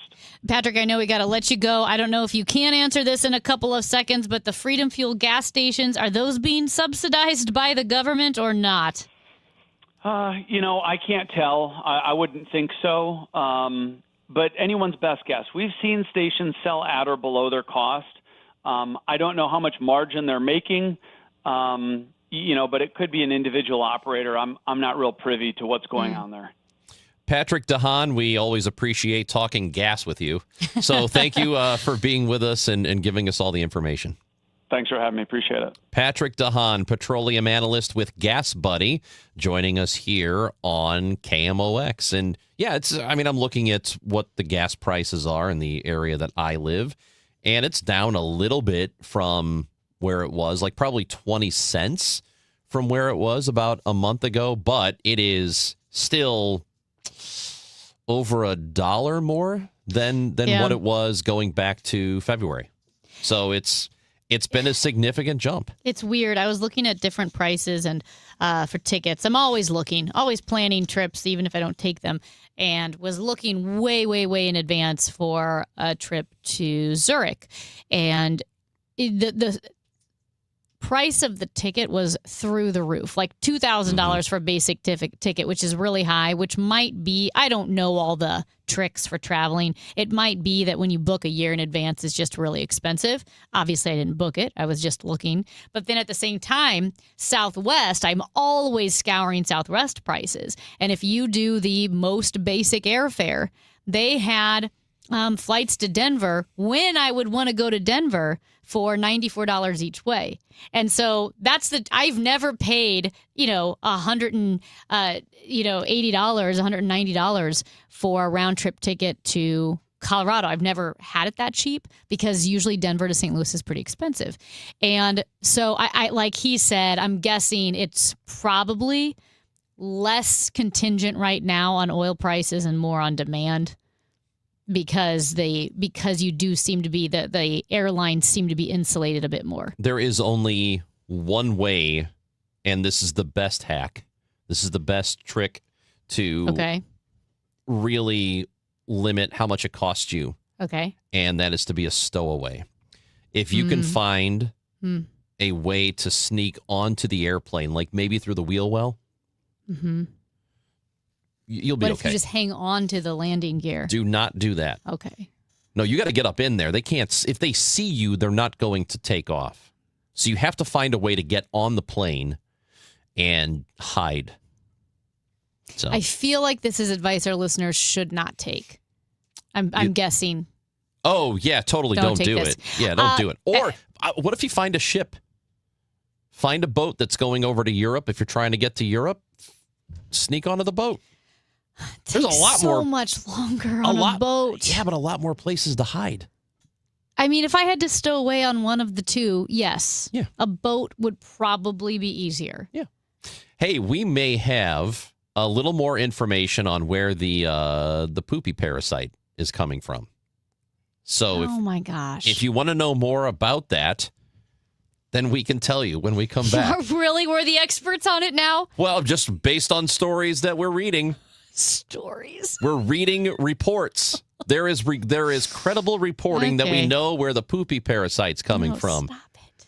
Also, Joe Roderick is going to check in from the All-Star game in Philadelphia. That's at 11:30. You're listening to Chris and Amy on KMOX.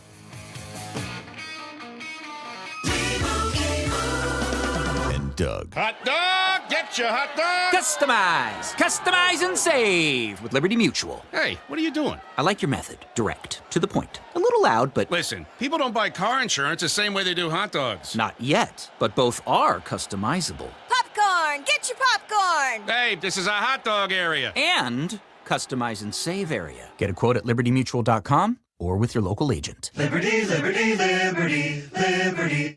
So much to love about summer, longer days, backyard barbecues, but if you've noticed your air conditioning running constantly or certain rooms just never seem to cool down, could be your windows. Right now with Universal Windows Direct, you buy 4 windows, you're going to get 4 windows for free. You're also going to get 48 months of 0% interest financing, same as cash, 4 full years to pay off those windows. 314-334-2522 or universalwindowsdirect.com. This is the story of the one who keeps multiple buildings running smoothly day after day. Plumbing that flows, HVAC that hums, cleaning supplies that keep surfaces sparkling. That's why she counts on Grainger. With easy reordering online and 24/7 support, Grainger helps her keep the products she needs on hand. So shelves stay stocked and buildings stay ready. Call 1-800-GRAINGER, click Grainger.com, or just stop by. Grainger, for the ones who get it done. Too many tools, too much stress, and way too many bills. Odoo replaces it all. One connected platform for every part of your business, so you can work faster, smarter, and for less. Odoo, the only software you'll ever need. Try it free today at odoo.com. That's ODOO.com. Want to hear a shocking statistic? Medical malpractice is the 3rd leading cause of death in America. Don't believe it? Google it. And that doesn't count serious injuries like birth injuries to perfectly healthy children. All doctors wear white jackets, but it doesn't make them all the same. Most medical errors are committed by the same quacks over and over again. I'm John Morgan of Morgan & Morgan. Many hospitals looking for more profits are forcing doctors and their groups to be employees of the hospital or be forced out of their system. It's a troubling trend in medicine. People make mistakes, but medical mistakes are huge and often forever. If you believe your child suffered a birth injury or a misdiagnosis or mistake led to a loved one's death or injury, let our team of medical malpractice lawyers examine your case for free. No recovery, no fee. Morgan & Morgan, forthepeople.com. The choice of a lawyer is an important decision and should not be based solely upon advertisements. Past results afford no guarantee of future results. Every case is different and must be judged on its own merits. Soldiers Memorial Military Museum looks at American military history through the lens of St. Louis. From the Revolutionary War to the present day, the galleries showcase stories of local service members and delve into the city's wartime history. Outside, the Court of Honors includes monuments to those who lost their lives in World War II, Korea, and Vietnam. Open Wednesday through Sunday. Admission is free. Find information about special exhibits at mohistory.org/memorial. That's mohistory.org/memorial. Hey guys, Glover here with my very, very good friend, Dr. Kathy Maupin at BioBalanceHealth.com. If you have reached that certain age and you're just not feeling very well and nothing's working the way it used to work, go see Dr. Kathy. She is not only a medical doctor, she is a patient of this bioidentical hormone replacement therapy. It absolutely works. It's a long-term solution. She is an artist when it comes to helping you with your hormones. BioBalanceHealth.com for Dr. Kathy Maupin. If you owe the IRS, you have a legal issue, and you need the Lance Drury Law Firm. We'll protect your rights. Log on at LanceDruryLaw.com. Built on a century. Focused on today. The voice of St. Louis. KMOX.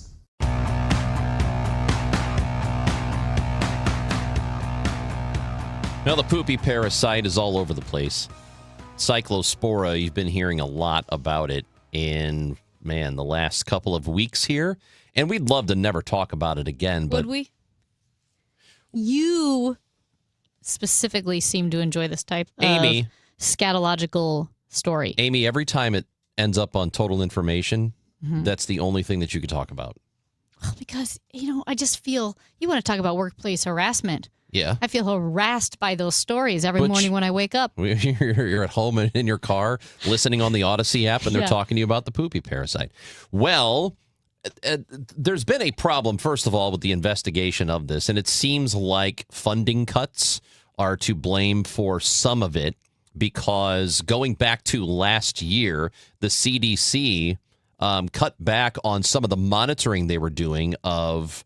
Look, they're always looking for E. coli, for example, and we've had all kinds of E. coli outbreaks over the years. We know that one very well, and it's something they monitor and trace. Cyclospora was one that they did as well, but they cut back on that last year because of funding, and that's what the federal government has done. That's what this administration has done, and that's just the fact. So there's the program called FoodNet, which was started back in the 90s, and there were something like 8 or 9 different bacterias and parasites that they would look for. Well, that's kind of gone away a little bit. I mean, they're still doing it, but the funding, as I said, has been drastically cut down. Well, that's why it's been taking so long, or it could presumably be why it's taking so long to figure out where this all came from. They said maybe it's lettuce. Maybe it's cilantro. It could be from basil. I mean, we've heard all kinds of different things. Well, it turns out that maybe, according to the Washington Post, we might know the source of this Cyclospora outbreak. Like all of it or just some of it? Because I think it's some of it. Well, here's what it says. Federal and state health officials are investigating whether Taco Bell... restaurants played a role in one of the largest U.S. outbreaks of gastrointestinal illnesses caused by a parasite that contaminates fresh produce, according to 2 individuals familiar with the investigation. They spoke on the condition of anonymity. Well. Notices posted at some Detroit area Taco Bell restaurants last week told customers the chain was currently unable to sell lettuce, cilantro, onion, pico de gallo, and guacamole due to nationwide recall.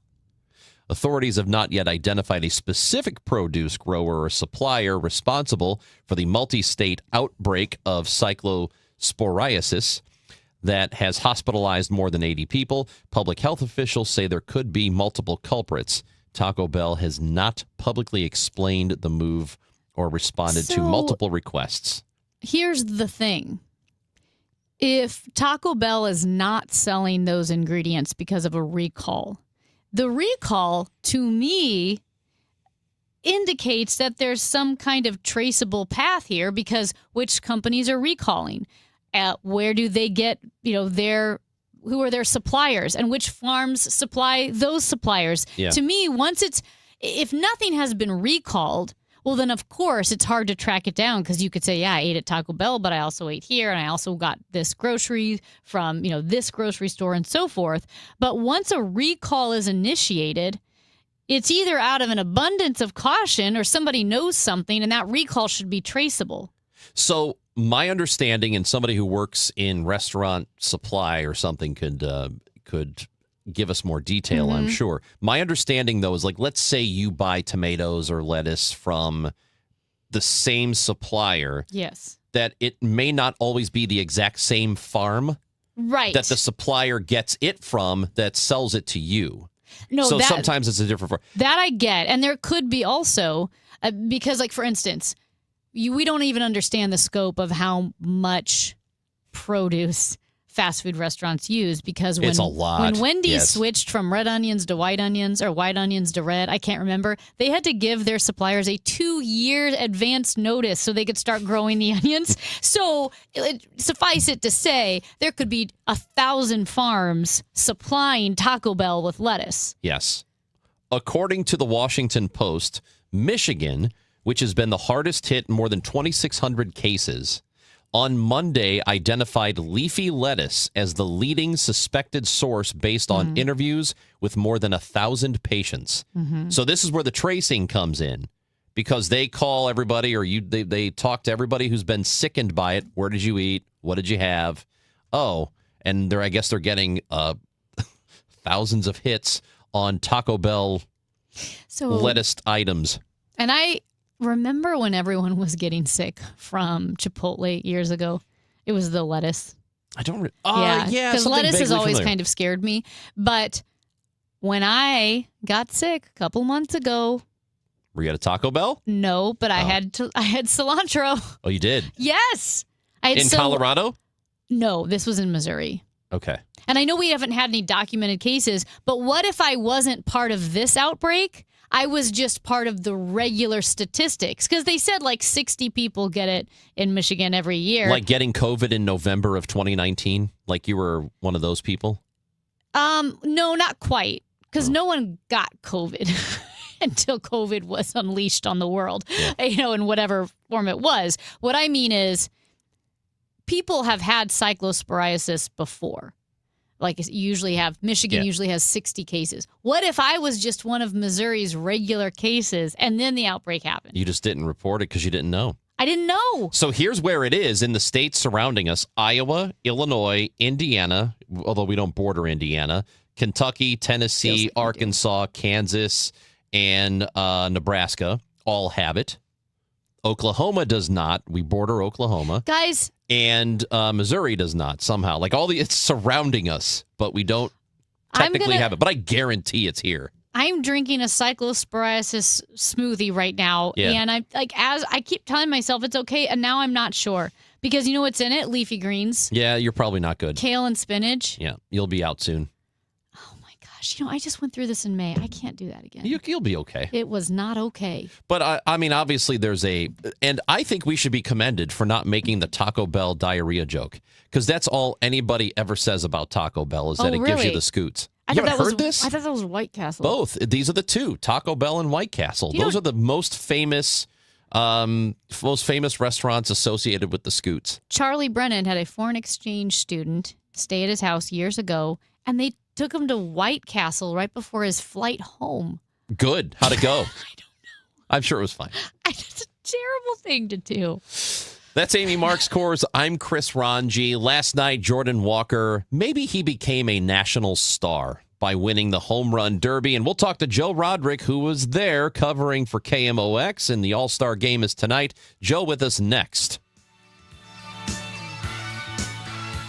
The thing that you need in the morning, when you first wake up. Total Information AM. I like to be informed with the news and like to know, like in the mornings, I like to know what's going on. Debbie Monterey, Megan Lynch, Tom Ackerman. It's always smart to know what's going on. Your morning news and information. The national and local news. Weather. Sports. I like the traffic reports. Total Information AM. I listen to it in the mornings. It really gets me going. Total Information AM. Weekdays 5 to 9 on the voice of St. Louis, KMOX. Now, KMOX weather from the Saliga Heating and Cooling Weather Desk. 88 degrees and sunny, real feel temperature 103. Mostly sunny today, a high of 91. Tonight, a clear sky, a low of 70. Weather sponsored by Scott Credit Union. Love your low mortgage rate but need extra cash? Don't refinance. Get a Scott Credit Union home equity line of credit for home renovations or debt consolidation. Learn more at scu.org. Rates vary. Terms and conditions apply. You work hard, follow the rules, and get absolutely slammed by taxes. Your paycheck taxed. Your property taxed. Everything you buy taxed. Missouri's tax system isn't broken, it's rigged against you. The lawyers and lobbyists working for big corporations and the super rich buried over 200 loopholes for themselves in our tax code. While they pay nothing on the services they use, working families are taxed over and over. It's no wonder they're lying about Amendment 5. Our corrupt tax system is rigged in their favor. They're getting a free ride on your back. Don't believe their lies. The truth is, Amendment 5 closes loopholes exploited by the super rich and slashes taxes paid by Missouri's working families, phasing out income taxes and cutting property taxes. They finally pay what they owe while you keep what you earn. Vote yes on Amendment 5. Paid for by Missouri Promise PAC. Men, if you're suffering from erectile dysfunction or PE, you're not alone. Most importantly, you don't have to live with it. Paramount Men's Medical Center restores men's sex lives in just one visit. Their painless breakthrough treatments eliminate ED and PE, even when Viagra and Cialis don't work. Here's Dr. Simovitz, specialist in men's health. Paramount Men's Medical Center's painless breakthrough treatments eliminate ED and PE, regardless of age or medical history. 98% of patients see instant results right in the office. Men are now lasting longer than they ever imagined. And the best part, at Paramount Men's Medical Center, your consultation and first treatment are free. Qualified patients even get their testosterone checked free. Call 314-720-8444. 314-720-8444. Take control of your sex life. Call now. 314-720-8444. If you're having a major project done at your house, it can be a long process. It can be kind of tedious or frustrating, and hopefully, though, when it's all done, you can stand back and look and think, oh my gosh, this is an incredible improvement. Sometimes it doesn't work that way, though, if you choose the wrong company. That's why I'm telling you that if you're thinking about a major project in your outdoor space, even a minor project, call Chesterfield Fence and Deck, because Chesterfield Fence and Deck is the sign you have the very best. They only use the highest quality products. They have their own installation crews with years of experience. That is extremely important. And Chesterfield Fence and Deck has been around for 58 years, a quality company, and they offer value. They're not going to be your cheapest bid, but they're going to be the best, and it's going to last for years to come, so you can stand back and think, money well spent. They'll offer you 48 months interest-free financing if you mention me, Debbie Monterey. Stop by and visit them, or visit them online right now at chesterfieldfence.com. Chesterfield Fence and Deck. When pain starts to slow you down, BJC Healthcare and WashU Medicine orthopedic specialists are here to help. Nationally recognized leaders in orthopedics deliver care that's informed by research and personalized for you. From everyday aches to complex injuries and recovery, we're here to help you get back to doing what you love. Find an orthopedic specialist today. Visit bjc.org/orthopedics or call 314-362-9355. Thursday night, it's City Soccer on KMOX. First up, Gen C's hosts a special soccer edition of Sports Open Line beginning at 6 from Energizer Park. Then, it's City SC facing Sporting KC. Pre-game 7:05, kick at 7:30. City Soccer on 104.1 FM, KMOX.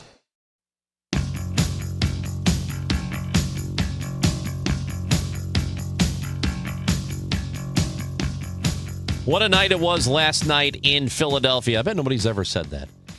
But it was maybe back in the founding of the country around that time. Said that maybe a couple times. Yeah. And I'm sure George Washington and Jefferson were they like, probably did. What a night in Philly. I mean, can you believe it? Can you believe that document? Well, with all of that happened, none of it better than the Home Run Derby in 2026, because for a first time in history, a St. Louis Cardinal won, and it was Jordan Walker of all people. What an incredible time it was. To discuss it with us now, Joe Roderick, who is in Philadelphia and is covering for KMOX, also contributor for STL Sports Central. And Joe joins the show on the Quiver River Electric guest line. How's it going, Joe? Good. I'm actually in New York City. Oh, you are? What the hell? I don't have to be at the field today till like 3:30. Oh. And it was like $25 for an Amtrak up to the city, up to New York. So on 3 hours of sleep, I got on the train and took it up here. And now I'm actually at Penn Station getting on to the train to head back. What's it to Philadelphia. So, yeah. How long does it take? Like an hour and a half? Hour, 20 minutes. Okay. It's not bad. Yeah. Not bad at all. Yeah. Hey. No. Hey. I've been in Philadelphia since Saturday, so I kind of saw everything I needed to see. Yeah. And I was like, okay, I'll go to the Empire State Building, Museum of Natural History, and then I'll go back. So, well worth it. That's really fun. That is fun. You didn't see Ben Stiller at the Museum of Natural History, did you? Because he's the night guard there. No, I think he really is. No, I saw the Easter Island head, the dumb guy. Yeah. Uh-huh. Yeah. Hey, I love that guy. Joe, you were spot on when I asked you, like, hey, are you worried about Jordan Walker messing up his swing? And you said no, because a guy like Jim Edmonds had to swing really hard, but Jordan Walker won't even look like he's trying. And by golly, if you didn't nail it on the head, he looks like he floats when he swings the bat, and then the ball just floats and explodes off the bat at the same time. That, and like this is what we talked about, and Jordan even talked about it after the Derby last night. That the new format benefited him so much because he was able to take his time. And when you look at the way that he has approached hitting this year, he pauses, he takes his time out when he has two strikes. He tries to relax himself and get in a good mindset when he's hitting, and he did that last night. Like, anytime he hit a home run late in the game, he would pause. He would pause. He would take two pitches, and then he would step up, and then he would hit another home run. And it was just so incredible to see his approach there. And that's kind of what we talked about the other day, is you watch his approach, you watch how he's been hitting at the plate this season. And yesterday was kind of another level to that, like another addition to what all the improvements he's made this year. You kind of showed that, you saw that showcase last night in the Derby. So what exactly do you think that means for him? Obviously, it doesn't necessarily translate to the field, even though he's been producing this year. But what do you think globally, what does that mean for him? The winning last night, what does it mean globally? Yeah. And I guess I mean in a global sense, not necessarily around the world, but just for him, for his career, for the future, and even for the now. I think he's realized to slow the game, that he has slowed the game down. I think he's having fun again. He's not rushing. He's not letting every at bat press on him. You're watching him strike out a couple times, and then he goes the other way and gets a hit. And I think just all of that, there is just such a huge weight, it feels like, off his shoulders from what we saw the previous 2 years, that it's just he is relaxed and he is enjoying himself again. Joe, how many at-bats, I don't know how this works, how many at-bats, or how many innings, I should say, maybe innings, will Jordan Walker get tonight? Because I think it would be awesome if he hit 2 or 3 in the game. That's what we've decided. Yeah, I think getting 2 at-bats would probably, I would say that might be the case because he's not starting.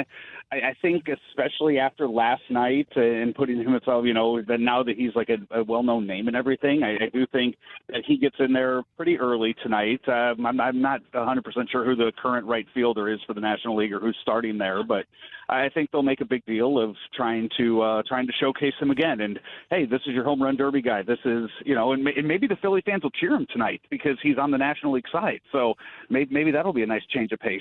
Last night, what I thought was very cool, Philadelphia fans were very animated.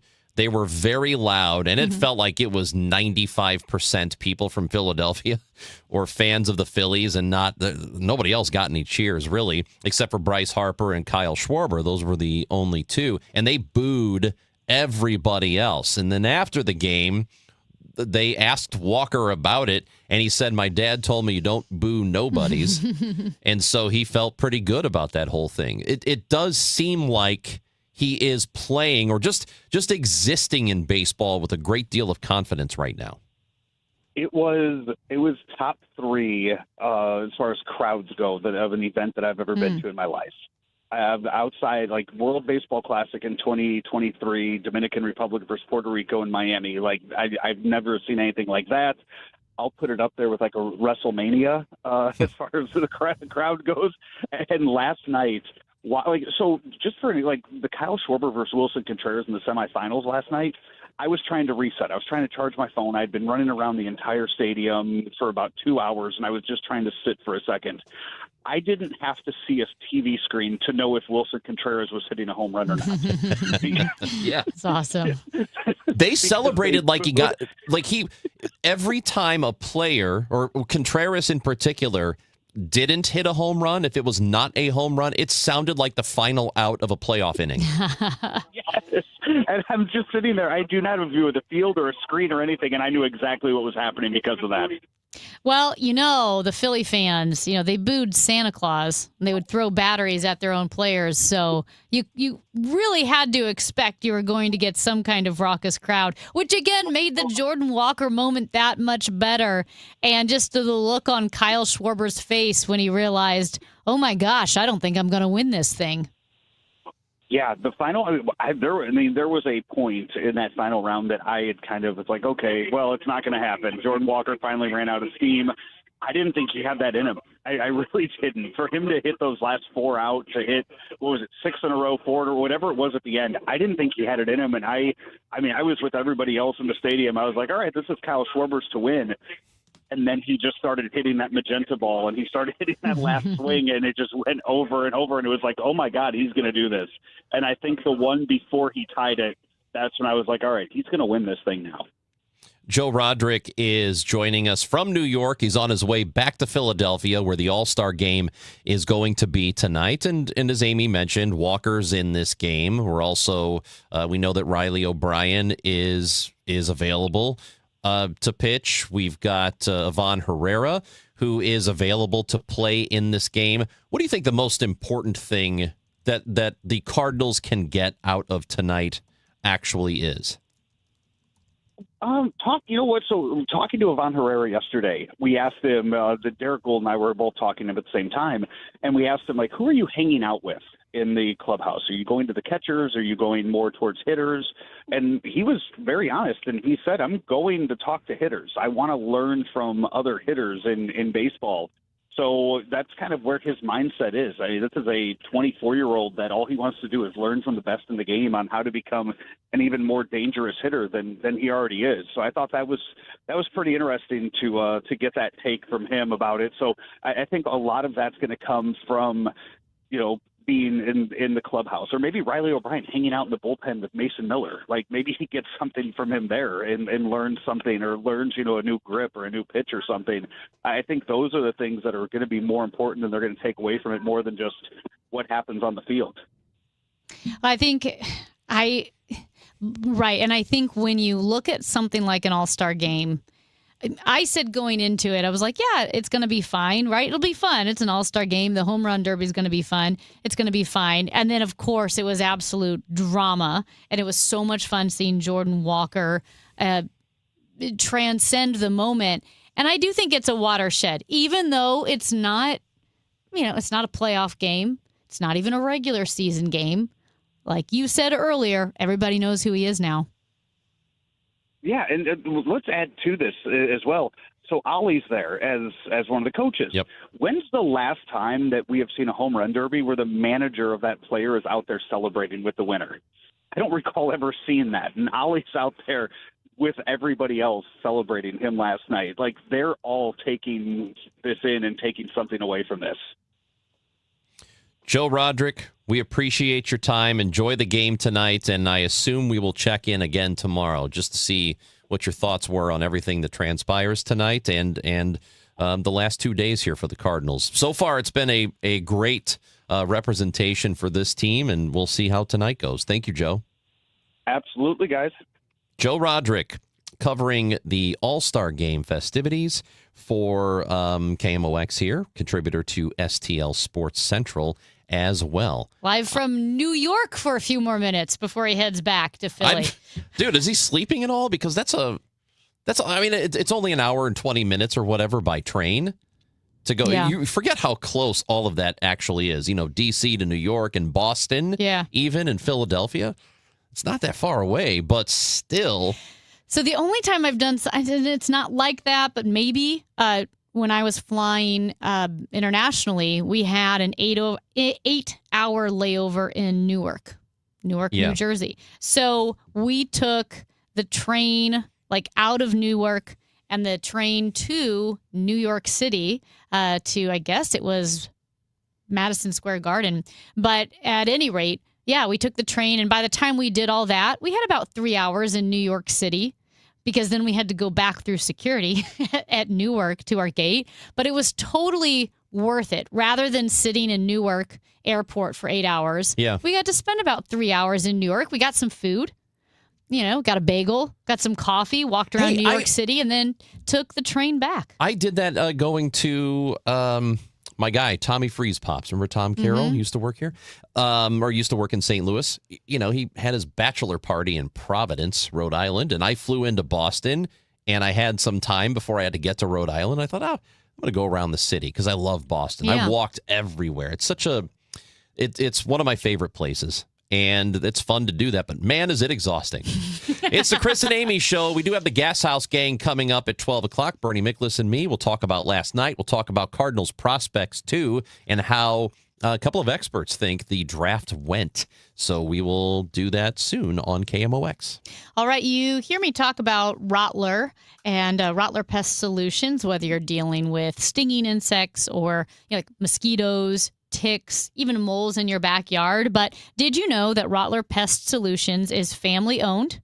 It's family operated, and it's proudly serving Missouri and the surrounding areas for 70 years. Also, just, a couple things you might want to know. If you're like, should I call Rottler? Yes, you absolutely should. You get free inspections on most services. So just have them come on out, check out your house. And when you call Rottler, you know that you'll talk to a real person. Their team responds quickly, can often schedule same day or next day service, including Saturdays. They also say that honesty is their best policy because every home is different. They're able to design treatment plans based on your specific needs, whether that is something like mosquitoes or ticks or maybe ants or carpenter bees or moles, whatever it may be. So have them come on out to your house. Have them take a look for a free inspection.